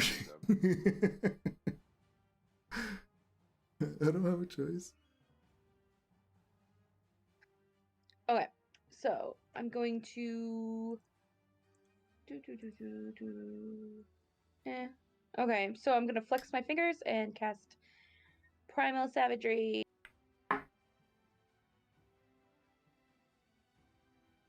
That sounds really cool. 9. You miss. You just happen to hit that hard book that didn't scratch. Ugh. And that's it. All right. Yumiko. I'm getting really annoyed by these books.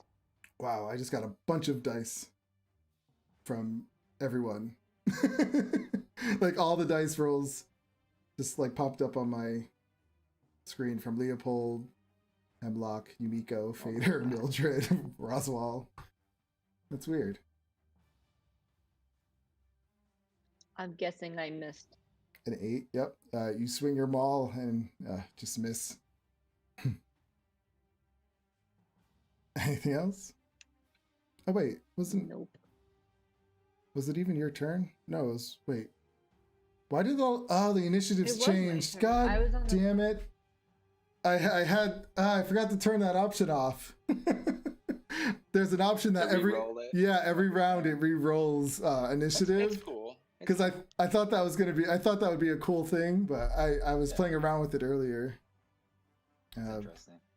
Do you guys want to just play like that for this round? I guess until it could be kind of cool. I don't mind. This isn't gonna. If I promise it won't kill you guys, but all right, Roswell. So wait, do I get to go again? Yeah. All right, I will try to. Because I don't remember the rolls and I don't feel like changing I'll them all. try to break free again.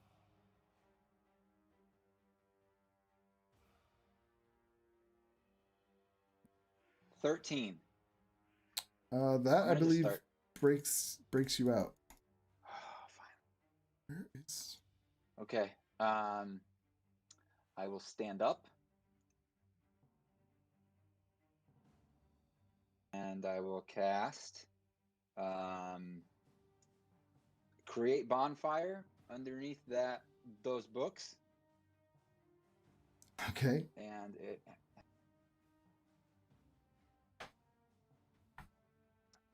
So I'm trying to do it in the game, in the Foundry. How do I have it on my spell list? You just click on you click on the icon.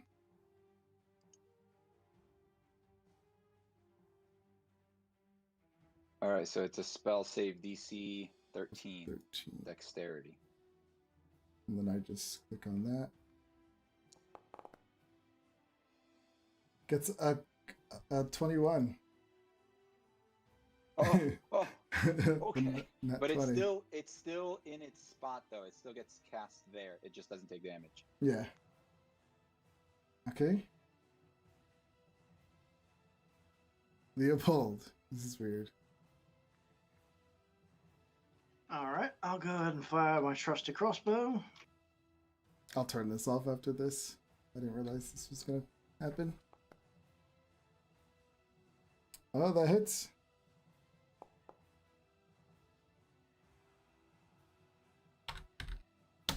All right. Yeah, your crossbow shoots through some of the books and they just go. Papers go flying everywhere. Feel a little bit bad about this. I hope they're not important. It's going after Yumiko. Oops, this one. I didn't mean to roll that with advantage. It gets a 10. It misses, right? What's your 14? Yep. Fader. I would like to try one more time with another arrow. Okay. See, it was just taking you a little bit longer to load that second arrow. Oh god. Let's see. Does that hit? That hits. And that's going to be sneak attack damage. Okay.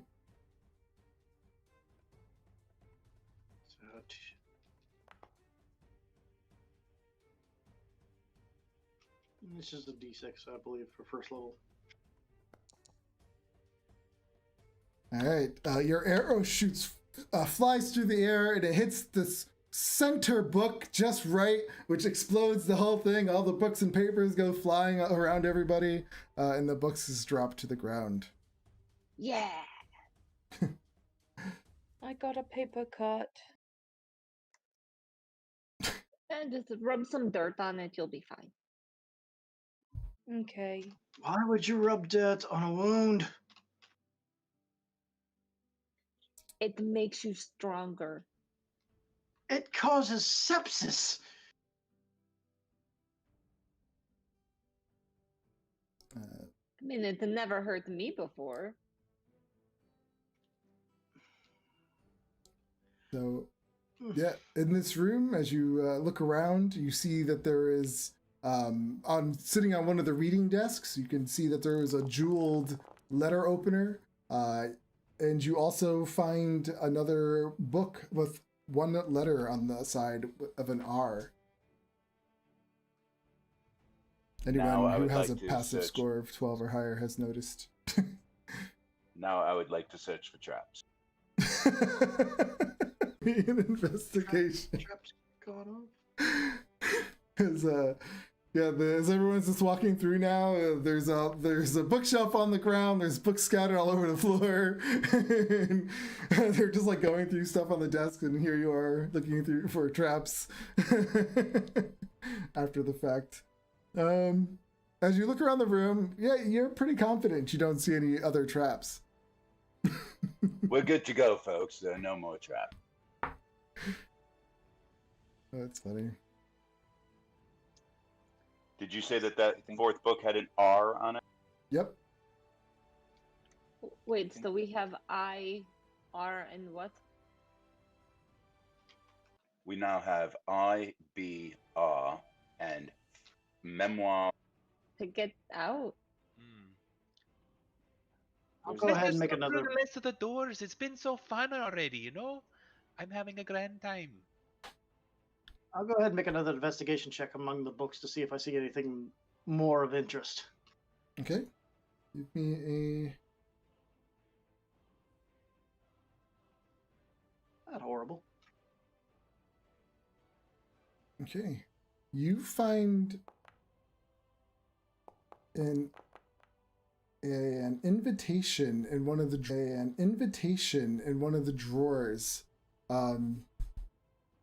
to a party.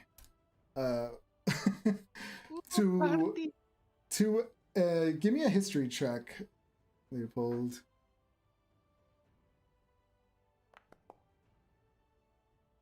Give me another one with advantage since you're a noble.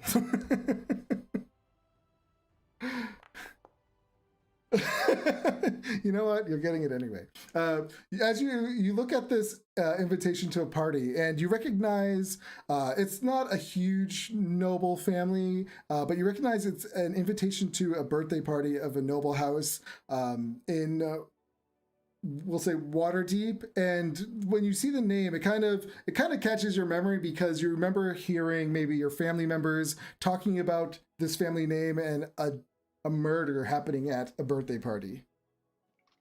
Oh. This was an unfortunate birthday party. Yep, it's an invitation, to a party where a murder has happened. And that's kind of what, I mean, everything else in this room is pretty much what typical library stuff. So when you guys are looking around, you don't really find anything else of interest in this room. Is anybody keeping a group inventory or whatnot to put the jewel dagger in that in? Oh, someone took that? Talking about the letter opener? Is that what you mean? Yes, Gotcha. the letter opener. I would take it. I'm keeping notes. I can keep a list of things that we're picking up. Okay. I'm just going to take note of that as well. Do you want me to take the dagger?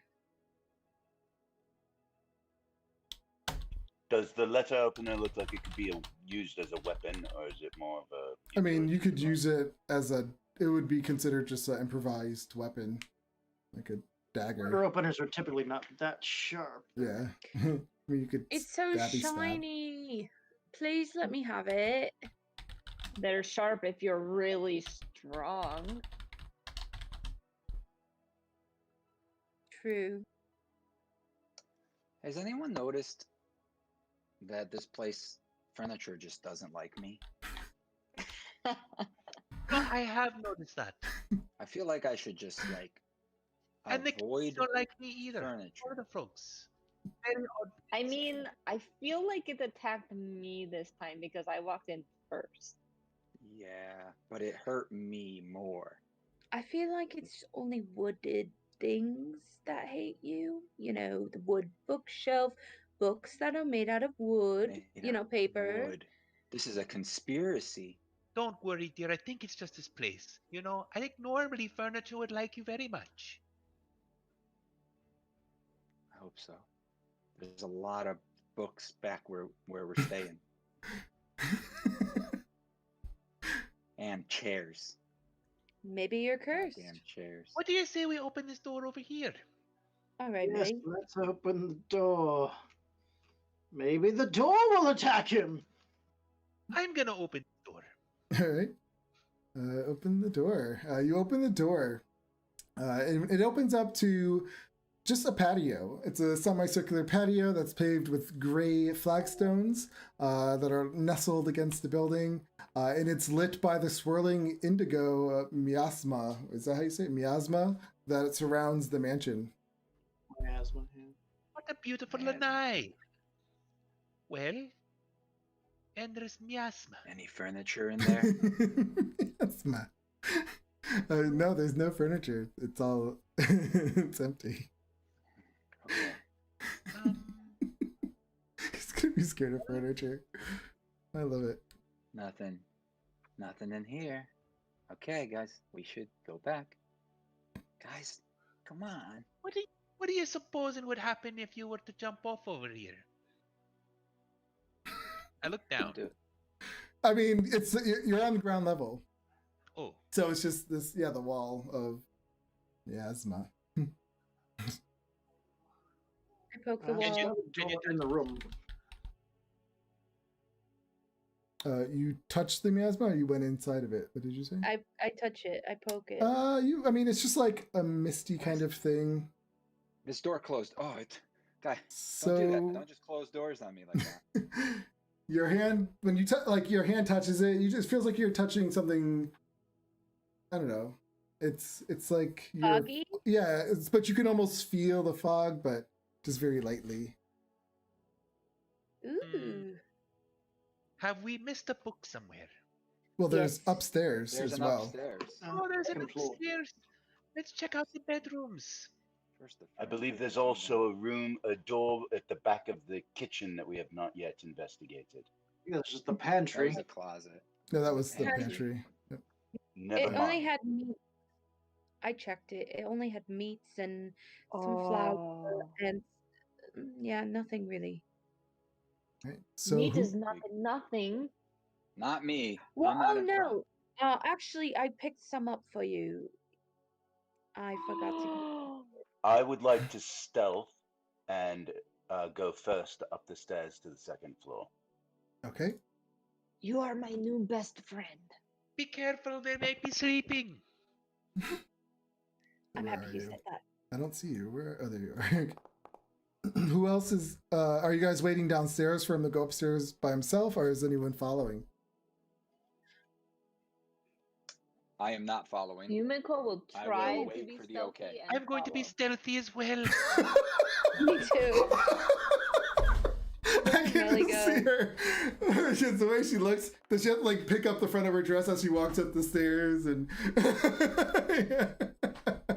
I'm going to be stealthy too. She says it all loud. All right. So we have Fader first, and then Mildred. Was that? And then Yumika, or was it Yumika first? Doesn't matter, I guess, right? Everyone, yeah, who's going up? Give me stealth checks. I rolled a 20. Okay. And we're Yumiko's just ruining his stealth. Yeah. Everybody else is behind me saying, "Look, dear, we're being stealthy." Yeah. So you have Fader going up, all like Sleeping. you don't hear a thing, and then you just hear all the like the steps being pushed on, and yeah, making noise, and everyone behind you. All right. I So just take out my mace and start tapping the walls. Millie dear, can you hurry up? It's I mean, getting my cramped. maul. I'm trying. This guy's in front of me, okay? There we go. Okay. all right. So you guys walk up the stairs. When you get up there, you just come up these stairs, and at the landing at the top there is a suit of armor that's holding a long sword pointed down. It sits upon a wooden stand in front of a large window. It is clearly decorated, though the helmet and the sword, you could tell they're like genuine items. They're not fake. Above that,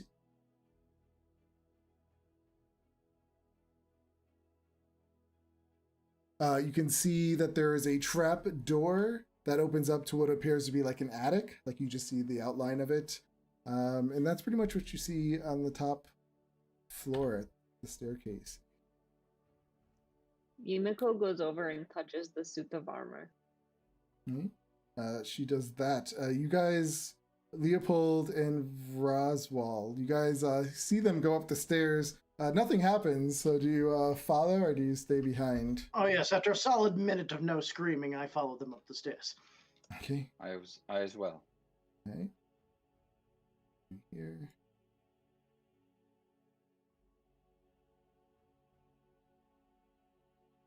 Okay. Yeah, when you go to reach out and touch the armor, it feels like armor. It's not. Nothing happens. You have the window to the north, a door to the east, and then a door to the west.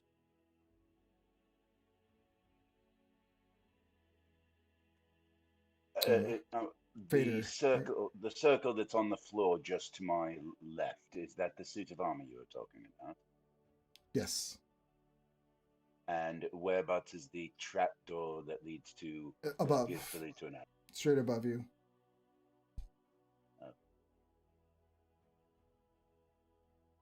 It's on the ceiling. It's you can like someone could like lift you up and you could look in. It's not so high you can't get to it. Or I could just fly up there and look in. You. Which I will do. Okay. You kind of flap your wings, grab onto the ledge of the attic and kind of lift it up and look through. What is your passive perception? 10. Give me a perception check.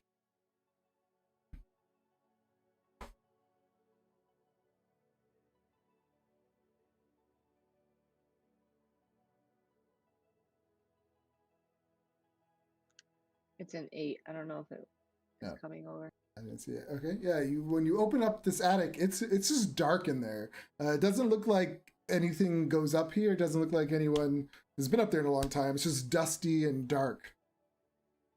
I see nothing, guys. I think we're totally fine to go in here. I'm going to climb up. And then how high is it? Can they get up here easily, or do I see stairs that I could like put down? They can lift each other up into it. How about I put down my rope so they can climb up? Yeah, you could do that. As you're up there, you notice that the attic kind of runs the whole length of the building, and it's just stuffy and covered in dust. Who's going up next? All right, Vader, you start to climb up the rope. What is your passive perception? 12, I believe. All right, give me a perception check.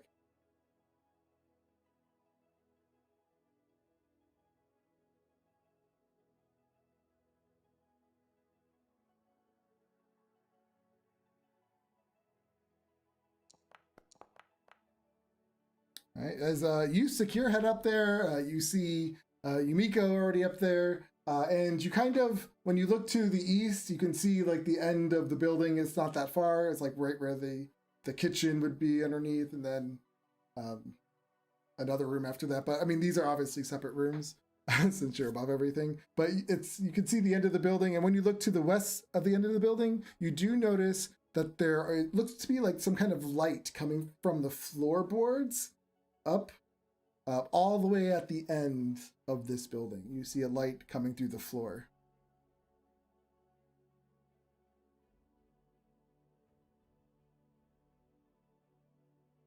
Does anyone else start to climb up, or do they wait and to see what Vader says? Can I tell roughly how far down that light is coming? Well, it's at the end of the building, which you know is about 40 feet because you've been outside on the back patio. So it's about 40 feet to the west from you. I think I see light coming up from through the floor from down at the far end of the building to the west. What? Where? I didn't see anything. I perceive that there's light. All right, who's next? Who's going up? I'll go up next. Somebody mentioned dust. I'm down. Oh yeah, the place there's is totally dusty. no dust. It's not dusty. Don't worry. You'll be fine. You're not lying to me. As Hemlock climbs in and grabs the sides, like dust falls down. As she like climbs in. Oh. It's dusty up here, but Go grab that magical broom. Stay down here. Over. What does Roswell do? I'll go up next. All right, everyone. Mildred. Okay, up we go. All right. Yeah, just picturing her trying to climb up a rope is hilarious in my mind. I feel like we should do some kind of check, but I mean, you have a rope, so technically you don't need to. But if you want to do one for comical reasons, we'll say DC 10. It's up to you. But yeah, you start climbing up. Like what kind of DC 10 one? Acrobatics and see how. Well, it'll be athletics. Yeah. Try to pull herself up.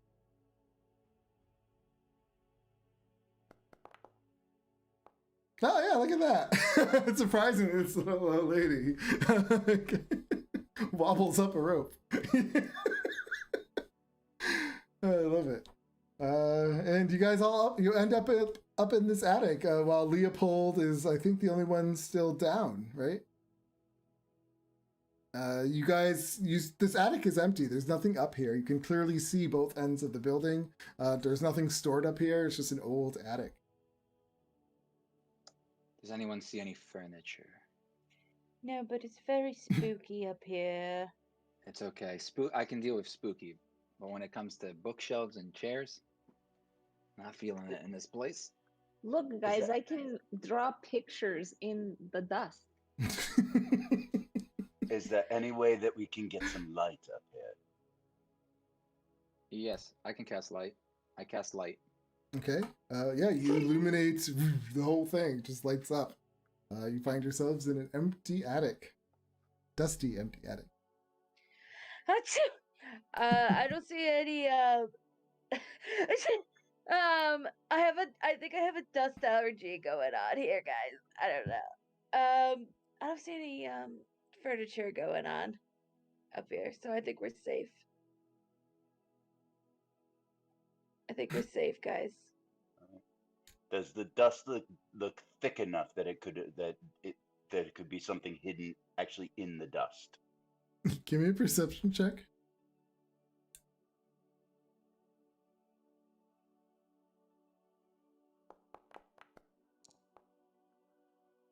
Yeah, as you look around, you're confident. You don't see any kind of marks or any kind of inconsistencies in the dust. It's all like a nice fine layer. Nothing that kind of stands out. This room is so boring.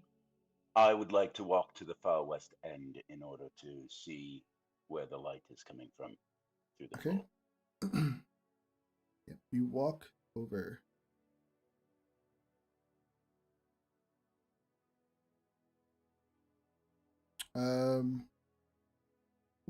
Yeah, you walk over and you just see this light just kind of just coming through the floorboards, but you can't see what's in that room.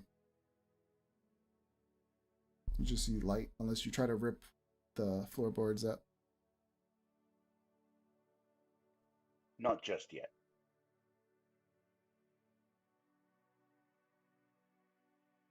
Okay. So what is I'll rejoin the party. Okay.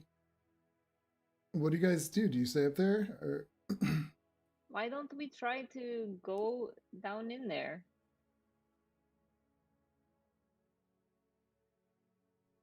Oh, You I'll mean go. by pulling up the floorboards? Yeah, pushing I'll them take down. my javelin and I'll shove it in there and kind of like pry it loose. I mean, it's entirely possible, though there were some doors downstairs just below us. It's entirely possible that we could get into the room by going through one of those doors. Why? We're already It here. just I mean, it does just seem more seems easier. But She can you does have like a peer point, down? though. Can you peek down in there and see anything? he Anything in there? You already looked. yeah, he couldn't see, he could just see light just making it through, but he would have to like break one up to see what's down there. I'm gonna do what I said and take my javelin out and try to pry it. All right, you guys I'm going to back her up with my butt. Okay, so are you you just see her start walking over to the far west side of the Yeah. building. Do you stay where you are, Fader, with your bow, or do you walk over there as well? As soon as I realize what she has in mind, I'm going to follow her so that when whatever it is happens, I'll be able to get some sort of an angle Yep. down. I'm just asking how far are you going to stay behind her, put it that way.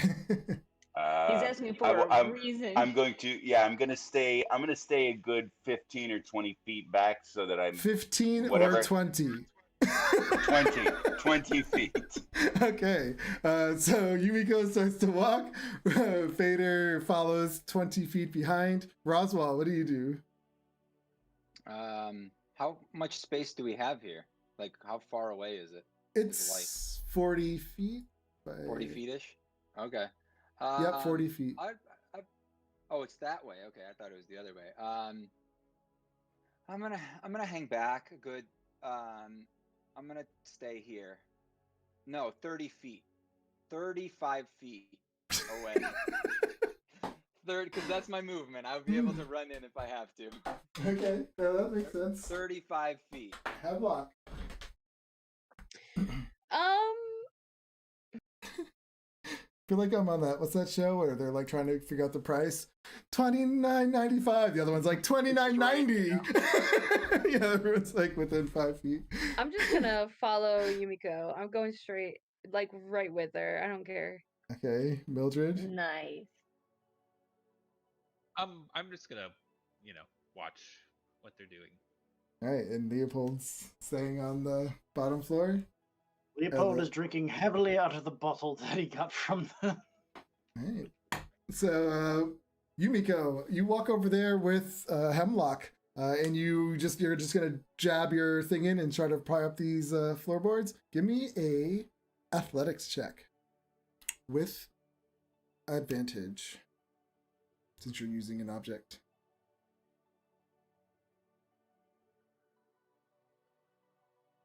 It was 19 and 7. I don't know why it's not showing up anymore. So maybe you just have to return the things on. The hit the, I tried that too. It didn't work for it didn't me work. either. Oh. No. So you jab in there and you pull it, breaks it open, and below you see a massive. You see this big bookshelf, and it has all these books in it, and all the books are chained. It's one of those old-fashioned chained bookshelves where you have all those big chains that keep all the books there so you can't steal them. It's pretty much Roswell's worst nightmare. No, I like books. I just don't like the Oh, shelves. yeah. And the whole room is kind of small, and there's cobwebs everywhere. It doesn't look like anyone's been in there for a while. I have a picture. Yumiko, what do you see? You guys, there's tons of books. Don't you like books? This is what you see. But they're all chained up. And I on like this, books. Don't worry, I'm like super strong. I can break all those chains. Is there any suspicious looking books? and on the desk itself, you see one of those books with the image of Mordenkainen on it. The books that you're collecting. It's just sitting It's one there of our perfectly in the books. center. I smell a trap. It looks awfully suspicious. Maybe we And should there's get somebody on picture a and rope. everything. Maybe we should lower somebody down in a rope or something and like snatch it and come back up. I could Ooh, just fly down there and not touch No, no, no, anything. no. Don't do that. That sounds dangerous. Is anyone good at fishing? Lower me down. I'm ready to go. I knew you were up to the task, Millie. I knew it. I've got a good center of gravity, you know? Well, Did I hear a loud popping sound and some? Nah, never mind. Yeah, you would have, I guess, that far away. You would have heard I'm gonna like start a snap. tying my rope around Millie's let's do waist. Well, you're gonna have to Alright, break a I few. didn't So know the you only broke one floorboard. You're gonna have to break a few more. So is that what you do? You open the hole a little bit yeah. wider. All right. So yeah, you just break a few more. So by this time, Leopold, you would have heard this happening up there. Would you have stayed there where you are, or would you start making your way through? Everything okay? We're doing a heist. You want to come? Nope. I'm good. It's Okay. tremendously dusty in there. He can't get up here anyway. I took the rope. Oh yeah. I love it. Never mind, dear. I can cast Mage Hand if you guys want to Oh, try to there grab you it. go. Yeah. Oh, I mean that's Oh, easier. why didn't I'm you gonna Really? say walk over to anything? them. I am Please do right not. next to Yumiko now. If there's a bookshelf that is gonna attack me, is it attacking? No? Alright. Mage Hand can pick up to 10 pounds. So if the Okay. book weighs less than 10 pounds and there's nothing else holding it down, I will cast it. Guys, protect me. I've had some bad luck today. Can I make a suggestion? Oh, Why yep, did- I why- cast it, but Oh, it's alright. Yeah, we need the. Why don't you just, if it's heavy for it, just tie the rope to the book, and then we just, boop, pop have it you up. ever tried tying something with one hand? Very Yes. difficult. I Done only have it, one but- mage hand. I don't have two mage hands. A 10-pound book would be quite.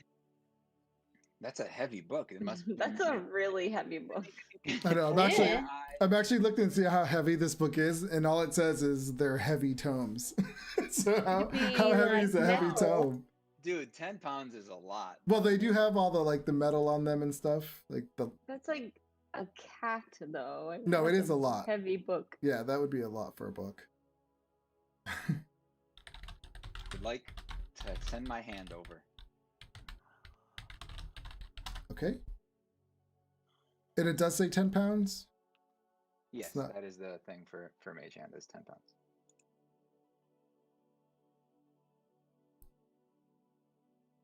The last sentence there. Can't attack and can only carry no more than 10 pounds. I was just looking up tomes. All right. Yeah, so your mage hand kind of swoops down. So you guys are too innovative. I don't know how this is going to work. Okay. So your hand swoops down, and as it goes to grab onto this book, the whole shelf, this whole massive bookshelf, just kind of animates. And it swings like kind of to one side with all, and these books come flying out, like almost like they're like whips and like a hand in some sense, and it swaps at that book. Give me a Sleight of hand? acro. Yes, give me a sleight of hand. What? Wait, what are you? What your class? Oh, you're. I'm a wizard, Harry. Because I know rogues, arcane tricksters have the ability to use the arcane hand as sleight of hand. So I was trying to figure out if that was an ability, but just whatever, just give it to me. I'll use Arcana. You want me to do Arcana? No, it would either be sleight of hand or it would be an athletics check. Okay. Oh my god, mean, this thing is so cool. They're the same for me, so it doesn't matter. Okay. They're both +2.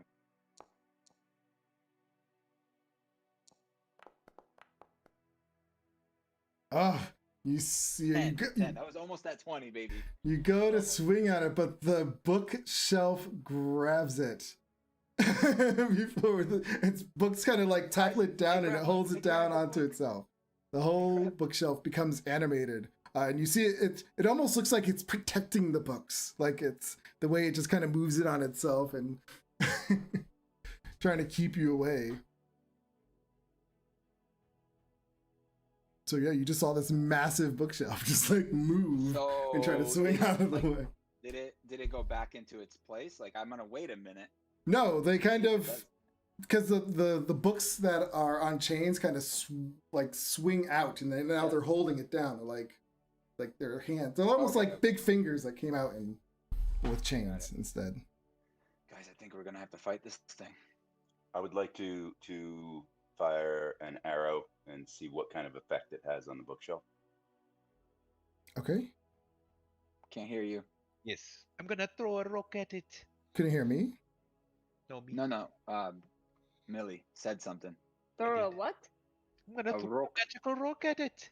Uh, Bang it right in the magical face. Fader, make your attack roll.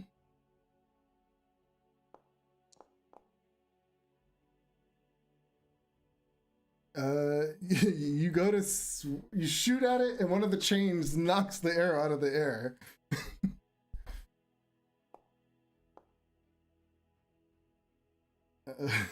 So here we go. I mean, this thing, since you're in the attic, it can't reach you guys. So if you're all up there and you're just gonna keep shooting at it, I'll just narrate this. We don't need to go into it. So is that what you're all going to do? You're just gonna start attacking it from above the attic? Yes. Yes, I'm not going to attack it though, because the only thing I got is fire, and I don't want to damage the books. So I will rain magical stones upon it. All right. Hearing a lot of crashing noises. Is everything okay still? I'm gonna run over to the stair thing and be like, "It's okay. We got this taken care of. We'll be back in like 10 minutes. Bye. Best friend, bye." How is Hemlock attacking a bookshelf? What is she doing? I have infestation, and I was gonna have it like, I don't know, like termites or something start eating at the bookshelves. Awesome. And Mildred's throwing her stones. What is Yumika doing? Yeah. I really don't want. I'm just cheering them on because I'm not wasting my javelins on this stupid bookshelf. And Fader, he's shooting his arrows. I'm shooting my arrows and suggesting that Kivox use that bloody wonderful hand of his to retrieve the arrows that miss. I'll do my best.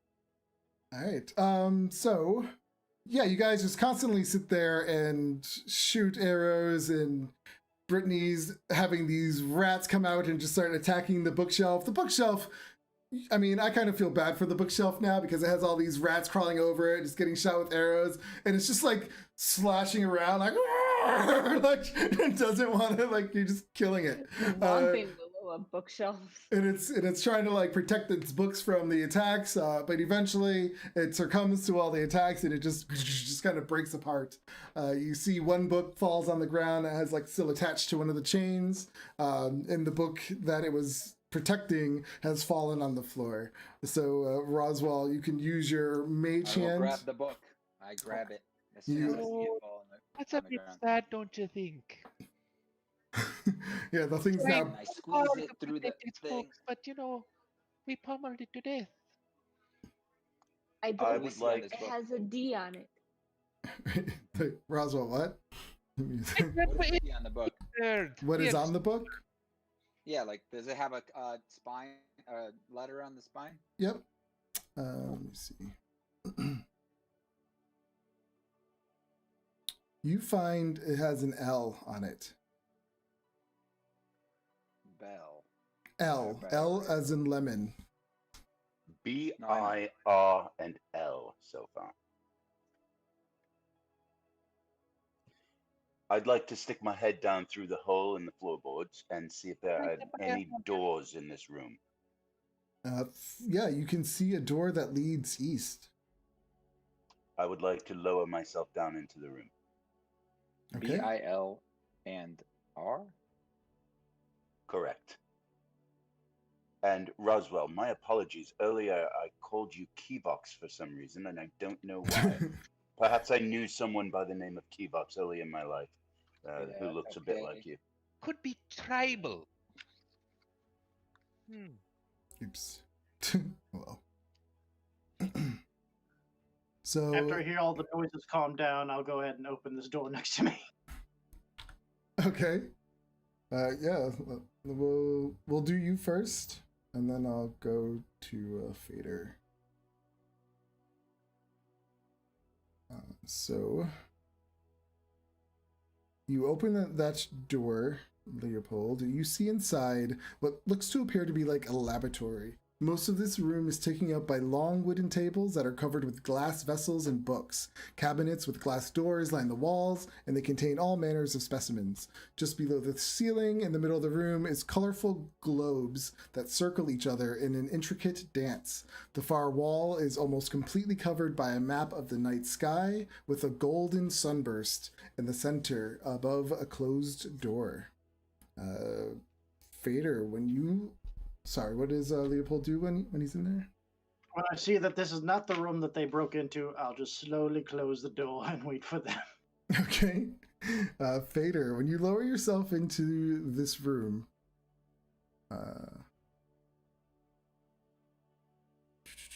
Bow goes away, dagger comes out. We're all still up there, right? yep. Yep. Yeah, so this room is pretty much bare except for the bookshelf that was covered in chains. There's a plain wooden bench and the reading desk that's built into the shelves, and that book that you guys took up. Besides that, you don't see anything else in here. Besides the books on the ground and stuff.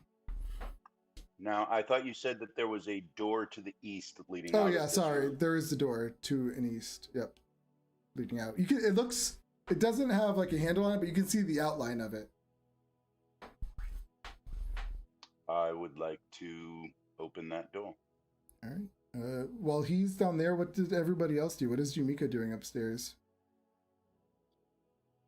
I feel like I would probably jump down also. Okay.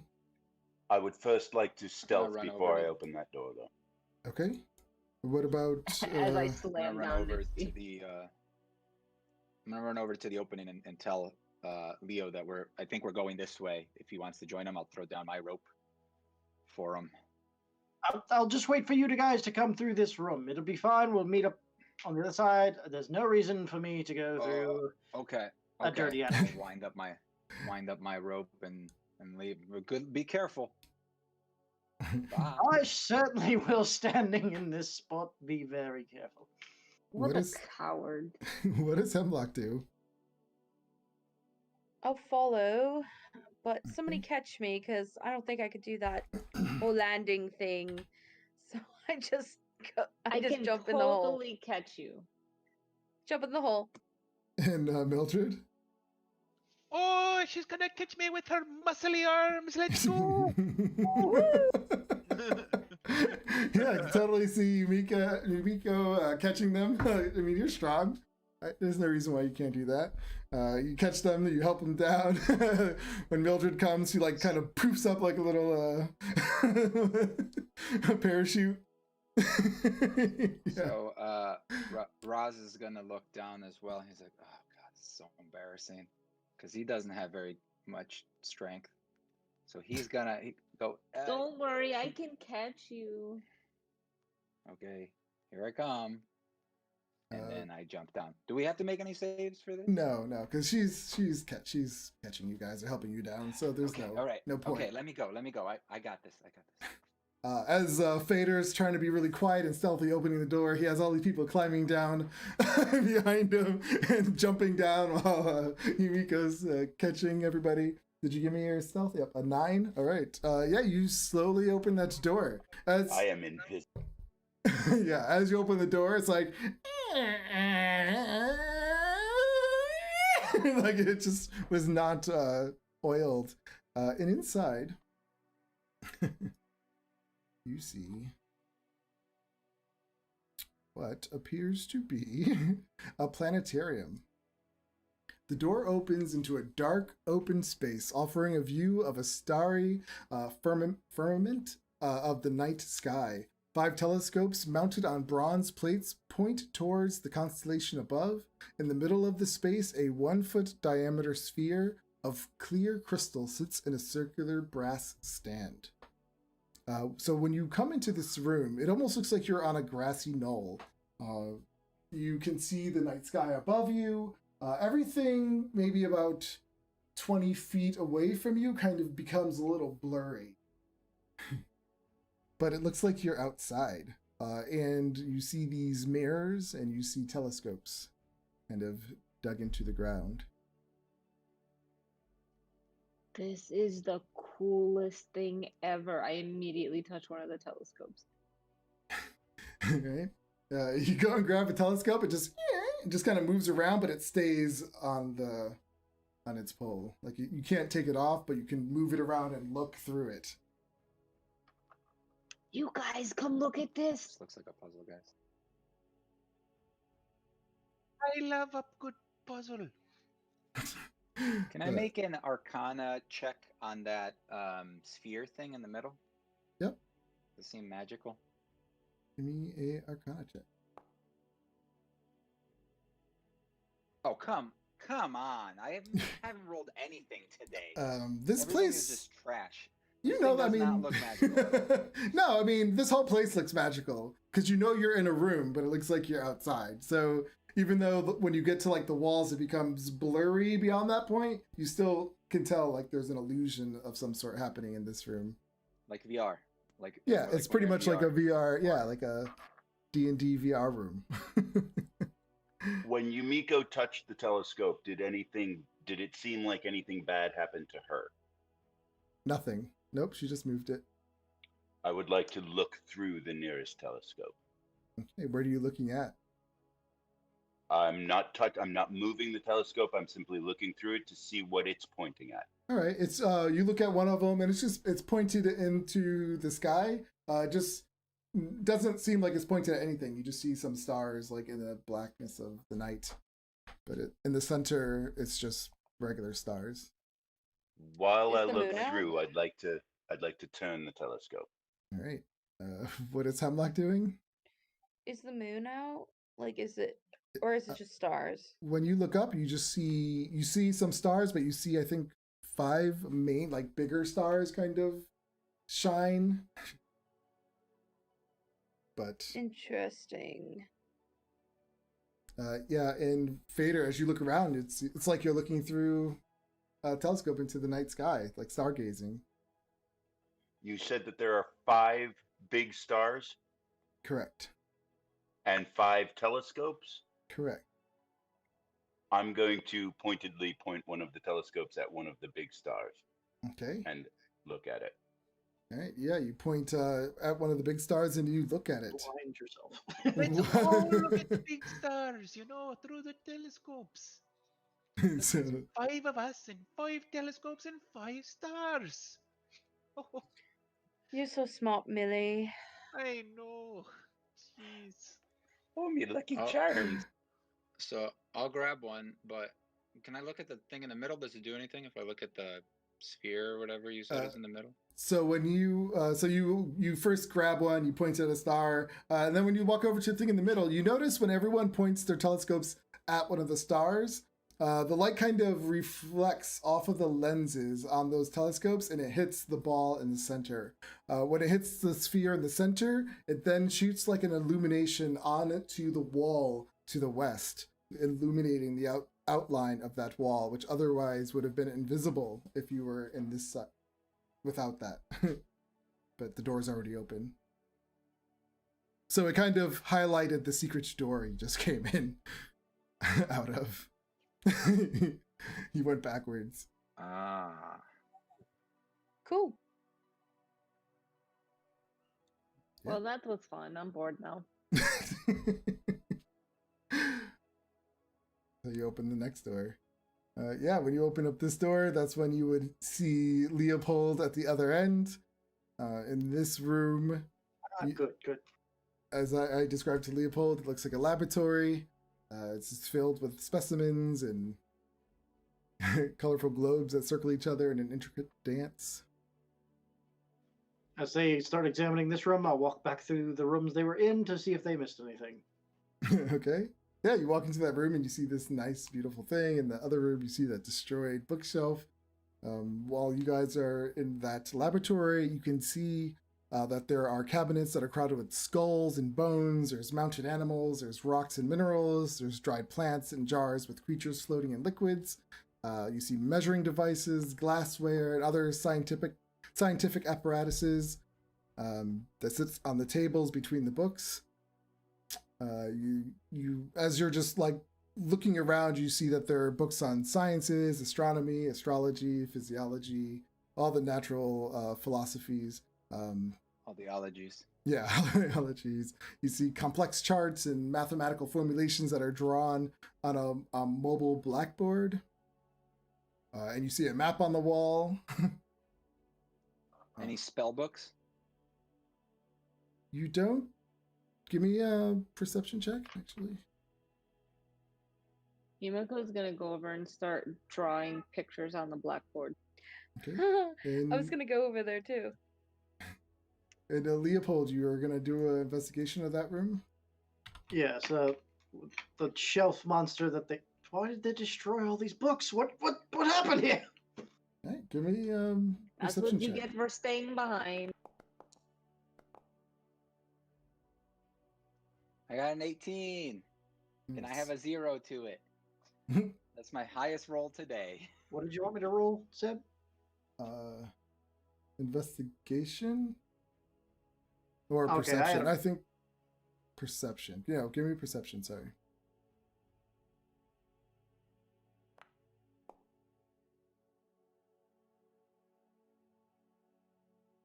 All right.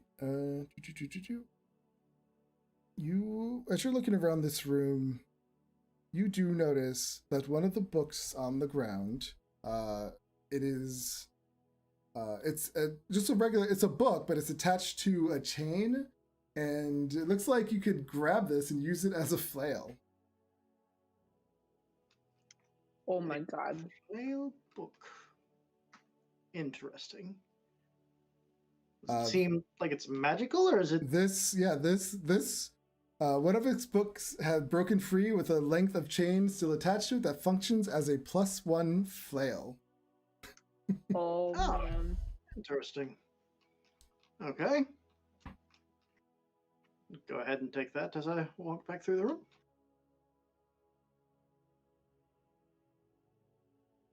I take it I find nothing. Oh wait, let me look.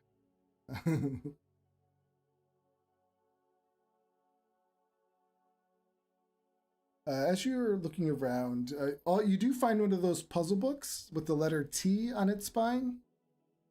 Sweet. You notice that the star map kind of the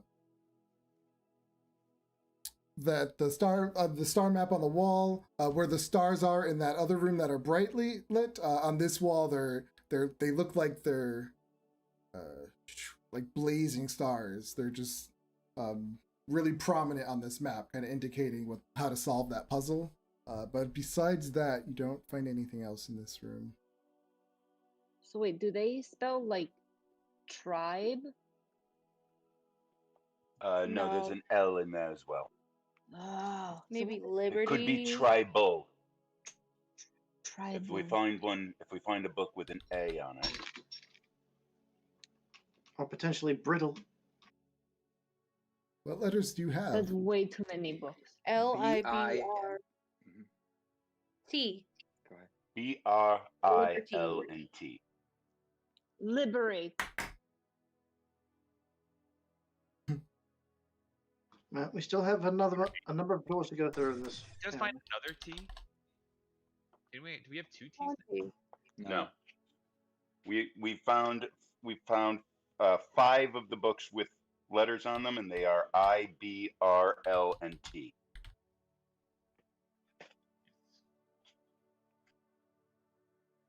Sebastian, you said in the laboratory here there was a map on the wall. Do we recognize what part of the world that map is a map of? I'm sorry, it's a star chart. Got it. Well, we have 2 more rooms over here to look in. Let's crack into it. No, wait. Okay, yeah, never mind. All right, yeah. So you all come out and cross the hall into the other rooms. When you open that door, you just see another hall with a door on the south wall and a door all the way to the east. I'm actually over time, but we're almost done with this level, so if you guys don't mind, we could just finish it. I'm good. Up to you. Okay. I can So go for a little bit longer.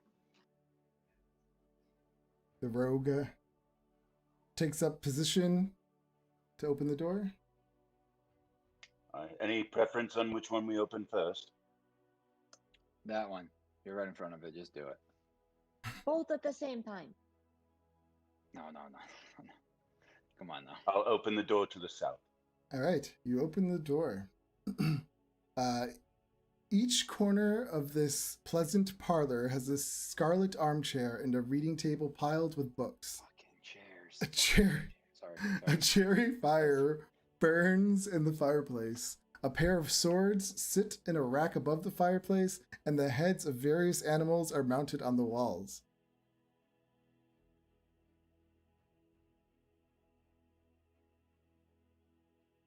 What do you guys do?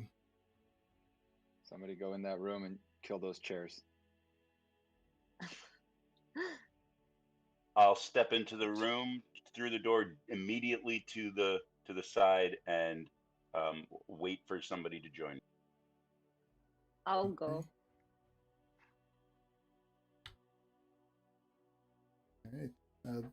So Fader and Yumiko, you both walk in. Nothing happens. What does everybody else do while they're standing inside? We'll start with Roswell. I am going to not go inside because I know that as soon as I go, that chair is going to attack me. Guys, Okay. can somebody else go? I attract chairs. Hemlock. They have a thing for me. Is he gonna be scared of chairs like always now? Hey, I don't know. It's great. What is that? PTSD. What? I guess I'll go in. And I will see if there's anything shiny in the room. Leopold? I'm good. I'll stay right here. Mildred? I'll just wait out here. Okay. So are you guys just looking around using perception, or are you guys gonna look around investigating? I would like to Investigating. perceive. Invest. Okay. Fader and Hemlock, I believe you said perception, so give me perception. While Yumiko just walks around and starts going through everything and picking stuff up. Dude, I got a 20 and it's not showing you. I believe you.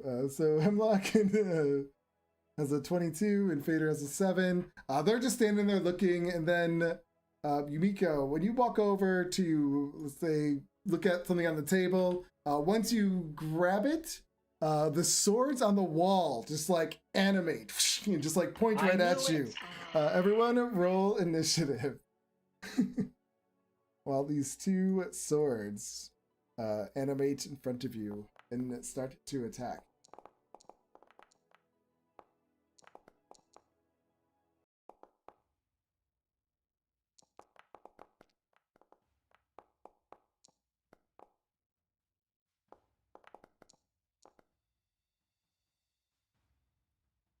I'm just like peeking in, like just like my eyes.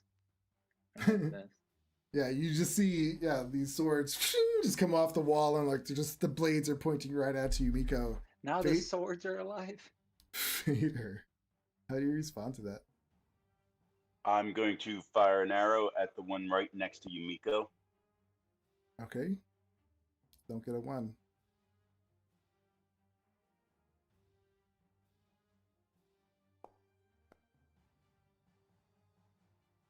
You shoot an arrow at the sword, and the sword goes just like slices it in half. I will begin reloading my bow. I am actually going to. I'm going to step back. I'm going to step actually back out through the door, but into the doorway. Okay. Leopold. Okay, I will step into the doorway and I will shoot the sword.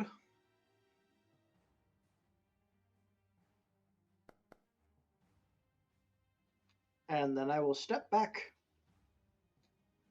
And it's the first time I missed.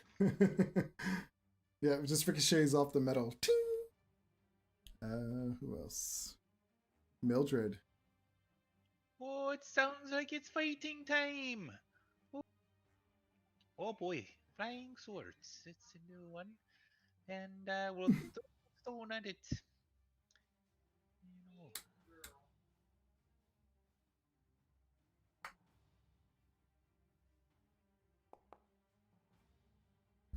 know. The sword just bobs out of the way. The stone flies overhead.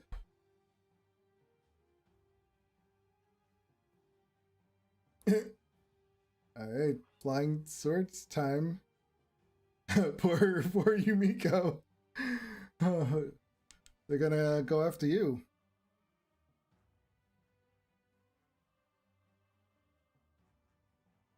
First one attacks.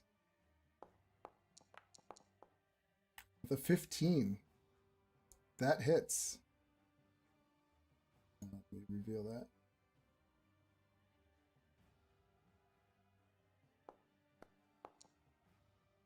For 5 slashing damage. The second one attacks.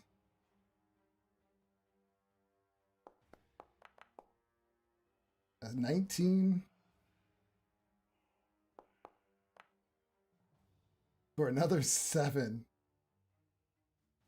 I'm down. You just see these two swords. You just slice her up and she just falls, bleeding. Who's next? Roswell. I guess they will take their movement. Nope, they'll stay there. All right. I'm gonna poke. No, actually, they would take their movement. Sorry. Is this door closed right now? Is that why you can't see? Oh, yep, there you go. Oh yeah, it was closed. Okay, cool. All right.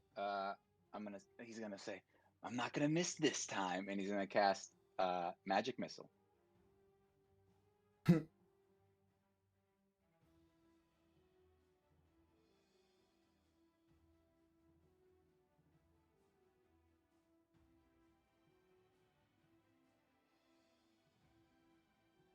Should be British. Just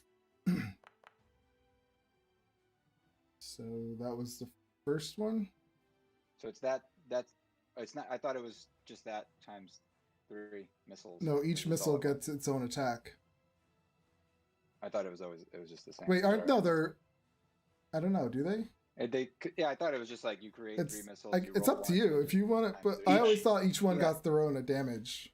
Each missile does get its own attack and you can target different targets. No, Yeah, I know that- you can target different targets, but If you want to do it that Alright, way, I'm fine with that 3, too. Whichever. 3, and 4. I'm gonna do them all on the one in front of Fader here, the closest one. Okay. So that's what 10. Yeah. All right. Yeah, your little forces of energy hit the sword. You see the sword kind of bobble a little bit, but it's still going. Oh no. Anything else? I back up. I move out of the way of the hallway there. I Okay. back a little bit. Yumiko. Death saving throw, please.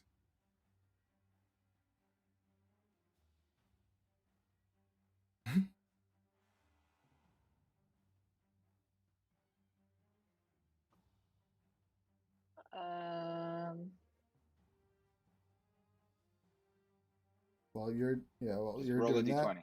that, Hemlock. Primal Savagery.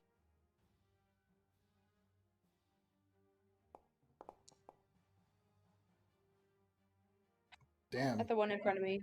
that hits. You need help, Yumiko? I thought I did it. Hold on. 6 damage. It's still going. Nice. One save. Is that it, Hemlock? Yeah, that's it. Fader. I just got like all these dice Was that you? rolls. Was that you, Yumiko? Maybe. That was the No, that's initiative thing it. again. Redoing the initiative. Yeah. Oh God, I didn't turn that off. Oh, that's why. Okay. Ah. I'm sorry, guys. I That was makes supposed to turn sense. that off. But you're still first. Oh no. I'm going wait. to drop. I'm going to drop my bow, draw both of my daggers, and do a sneak attack on the sword directly in front of me. I feel like the turn order is almost the same. I think it is. Yeah, it looks That's like fine, it's just the same. it's Almost. not a big deal. Turn that off.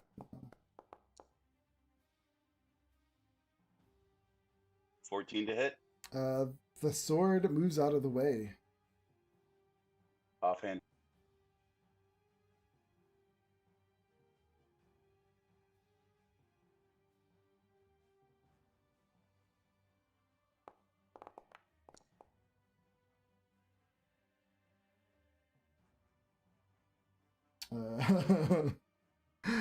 You what is it you're attacked with? Your dagger? You drop your dagger. Dagger. Ching! It falls out of your hand as the sword hits it.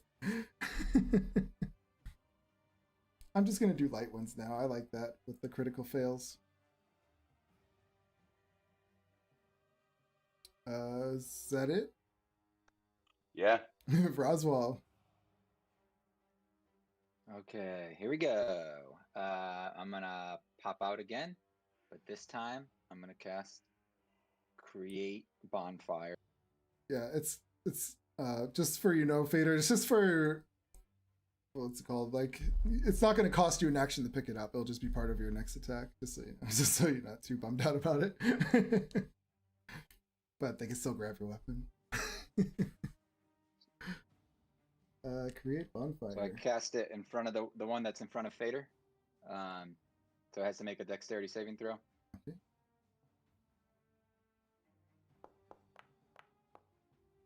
It's a 23. Damn it. These are fast swords. Just Alright, anything else? No. Mildred.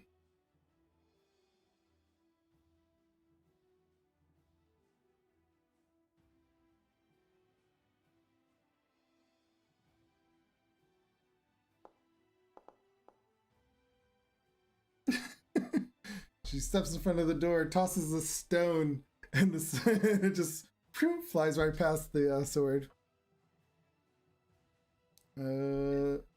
Flying swords are up. Uh-oh. Alright. Get ready, Hemlock. No, actually, the first one's going to go after Fader, because he's attacking it.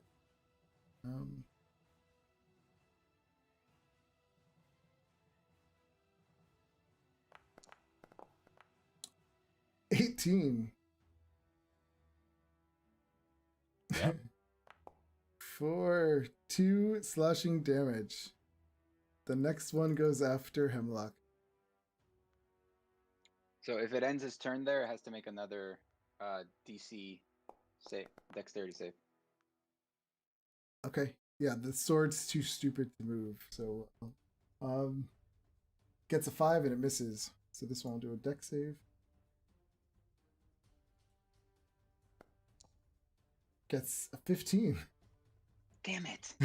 So it's just like flying above the fire, trying to keep out of it, but it's too dumb to move out of the way.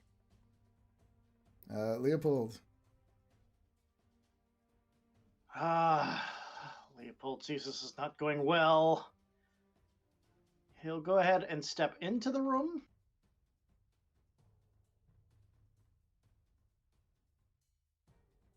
And he's going to cast, well, first off, he'll step into the doorway so he doesn't have to be next to the thing when he's casting the spell. Okay. And he's going to cast, for the first time, he'll actually let his crossbow down and he'll cast his Eldritch Blast for the first time. Okay. What does it look like when he does it? So he brings up his watch and just kind of like whips the chain around and slings it out, and it's like this gust of wind that forms like this blue energy clock hand that spears into them.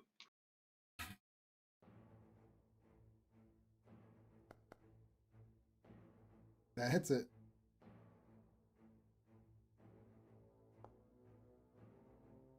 With the spark of force damage and thunder, the sword goes flying off and it sticks itself into a wall. It is gone.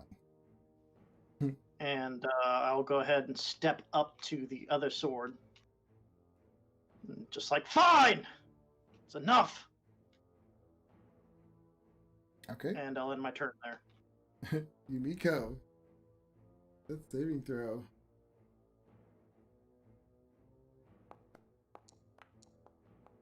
Two successes. Hemlock.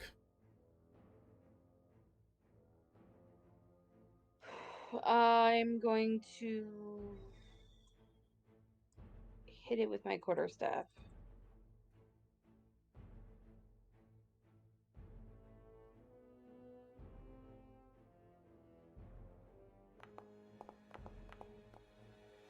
That's a hit.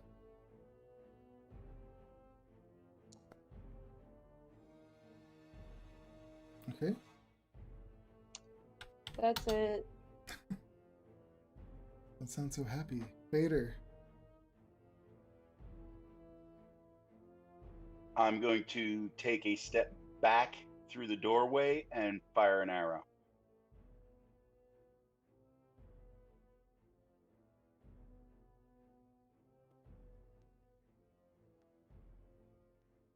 So you drop your daggers? I think it knocked his daggers out of the way. Yeah, one of them was knocked out, so he would have had to drop the other one. That hits. And that's sneaking. Yep.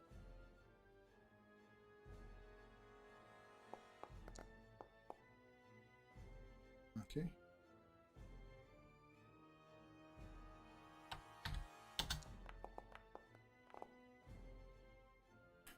All right.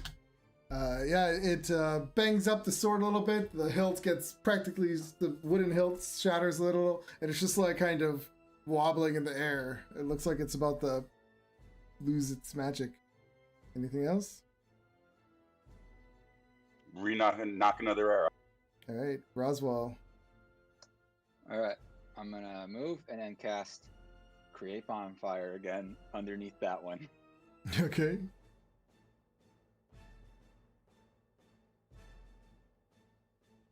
It tries to get out of the Come on. way. Come on. Roll a 1. Oh my god. No! Has it worked yet? No, never. Never. It never works. I can see you just like shooting these fires underneath it. They just keep shooting up. How do I delete the old template thing? Like that's on there? Oh, you just you select the square on the left The side. L arrow? The square. The square. Let me turn this music down.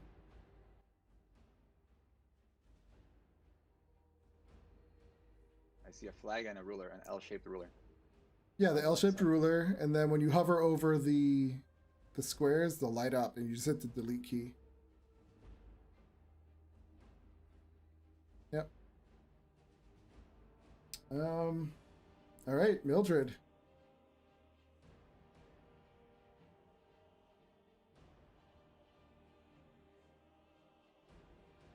That was it, Can't hear right, you. Roswell? Oh yeah, I forgot. Okay, thank you. To talk. Here it is. Mildred walks in with her quarterstaff, swings at the sword, and misses. Oh no. I will bonus action healing word on Yumiko? Yumiko. Okay. Oh dear, let me heal you. Alright. Flying Sword's turn. So what does that bring me up to 1? You 6. I will roll 1 for Leopold, 2 for Mildred, and 3 for Hemlock, 4 for Yumiko. Ah, Leopold. Sword goes at you.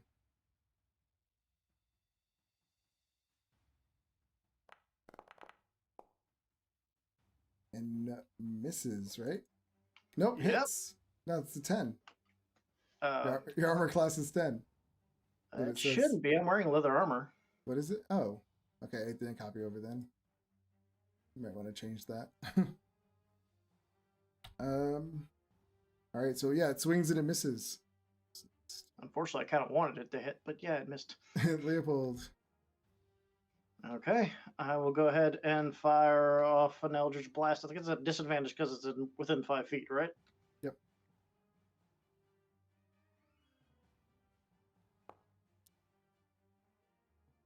That hits.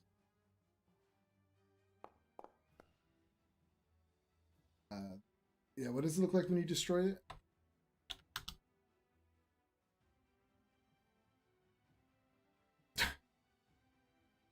I can't hear it. That's I what bring it the looks chain like. We around. don't know what it sounds like. Yeah. That clock hand comes out and just shatters the steel of the sword. All right. Yeah, and it just sprinkles all around you guys. Out of combat. I don't like this feeling weakness. I'm gonna run over to Yumiko and give her a ration with some jerky because I know she really likes meat. So Here you go. As- This should make you feel better. as you're in this room, I'll just because you're well, try to wrap this all up. You find that there's trophy heads of a stag, a wolf, a periton, a hellhound. There's a black dragon wormling, and they're all just like purely decorative. You find that the fire inside this room is actually just an illusion, but it looks pleasant but provides no heat. You saw the swords that you just defeated, and you find one of those puzzle books with the letter Y on its spine.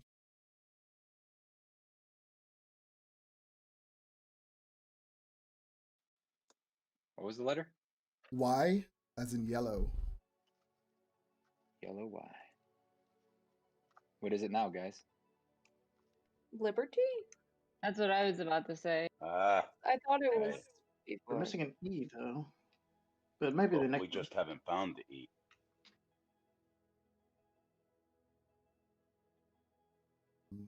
So to the east of you, there seemed to be one more room. You you guys go inside? All Or right, let's finish. Do you want to call it a night and just finish this up next game? I don't know, how hard is that last room? Well, open the door. You open the door. And you're tired, exhausted. You open the next door. In this room, you just see a bedroom. This is an open and airy bedroom. A canopy bed with rich scarlet curtains occupies one corner. A jug and a wash basin stands atop a chest and drawers. You see a fluffy black cat that is napping on a scarlet easy chair. One wall is covered with a large painting of a gold dragon perched heroically on a mountaintop. As you open the door, the cat just like meow, and it kind of stretches, and it kind of just hops down and just kind of swirls around your feet for now. And you find sitting on one of the chest drawers another book with the letter E on the spine.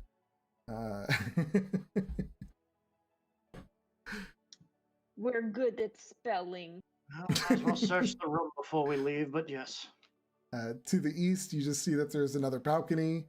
This door from the bedroom leads to this wrought iron balcony that is lined with slate flagstones. The greenery and the colorful flowers of the arboretum are visible below.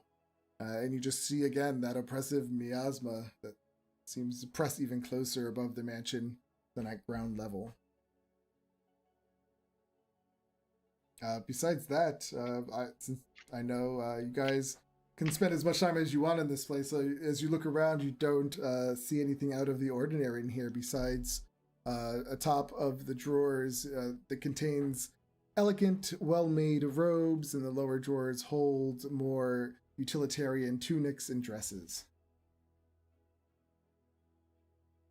So besides that, you have successfully swept through this entire place and found all the puzzle books you needed to get out, which spells liberty. Yay! Congratulations. And with that, we will end our game. The first mission completed. Yes, congratulations. You have got to level 2. Woo! Okay. Yay!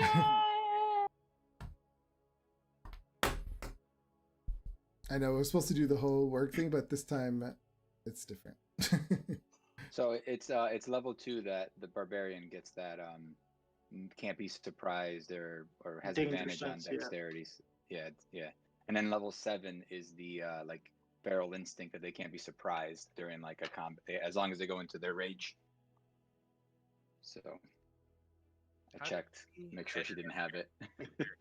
Now, if we level up in D&D Beyond, will that import into the game? No, that module is no longer supported by the author, so you'd have to just...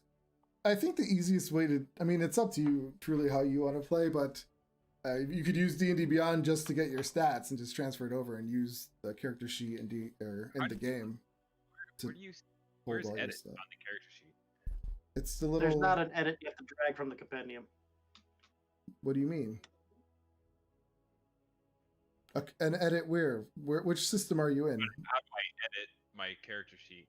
In D&D Beyond or in... No, in Foundry. What are you trying to edit? You trying to add another level?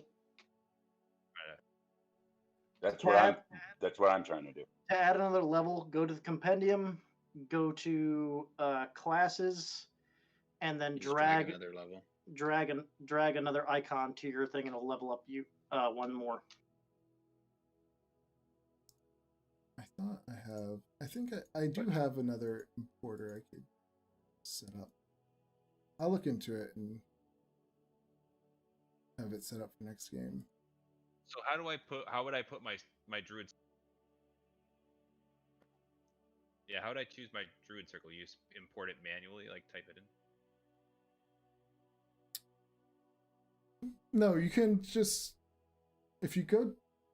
yeah, I have it set. I don't have it set up right. Oh man, I just locked myself out. He disappeared.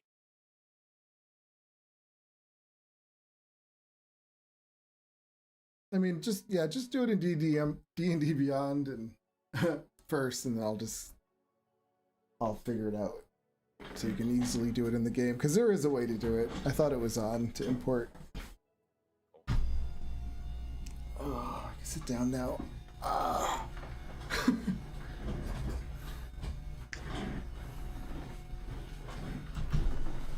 Well, you guys survived. Went down a couple times, but eventually you made it. I actually gotta go. I will be. Yeah. I'll see you all next week. Normally I hang. I gotta go. No problem. That's Yeah. Wait. I try and get to bed, see if I can actually go to work tomorrow with as much pain I'm in with this freaking shot. Good luck. Good luck, dude. Good luck with that, Bunk. You'll be fine by tomorrow. You'll be fine by tomorrow. And anyone watching on the stream, thanks for watching, and My arm we'll almost talk died. to you guys next time. I can't hear you, Sebastian. Thank you for watching. I do appreciate your time. If you liked what you watched, you can catch my other games on Tuesdays, Thursdays, and Saturdays. Feel free to join my Discord channel for updates, and it's been fun. See ya.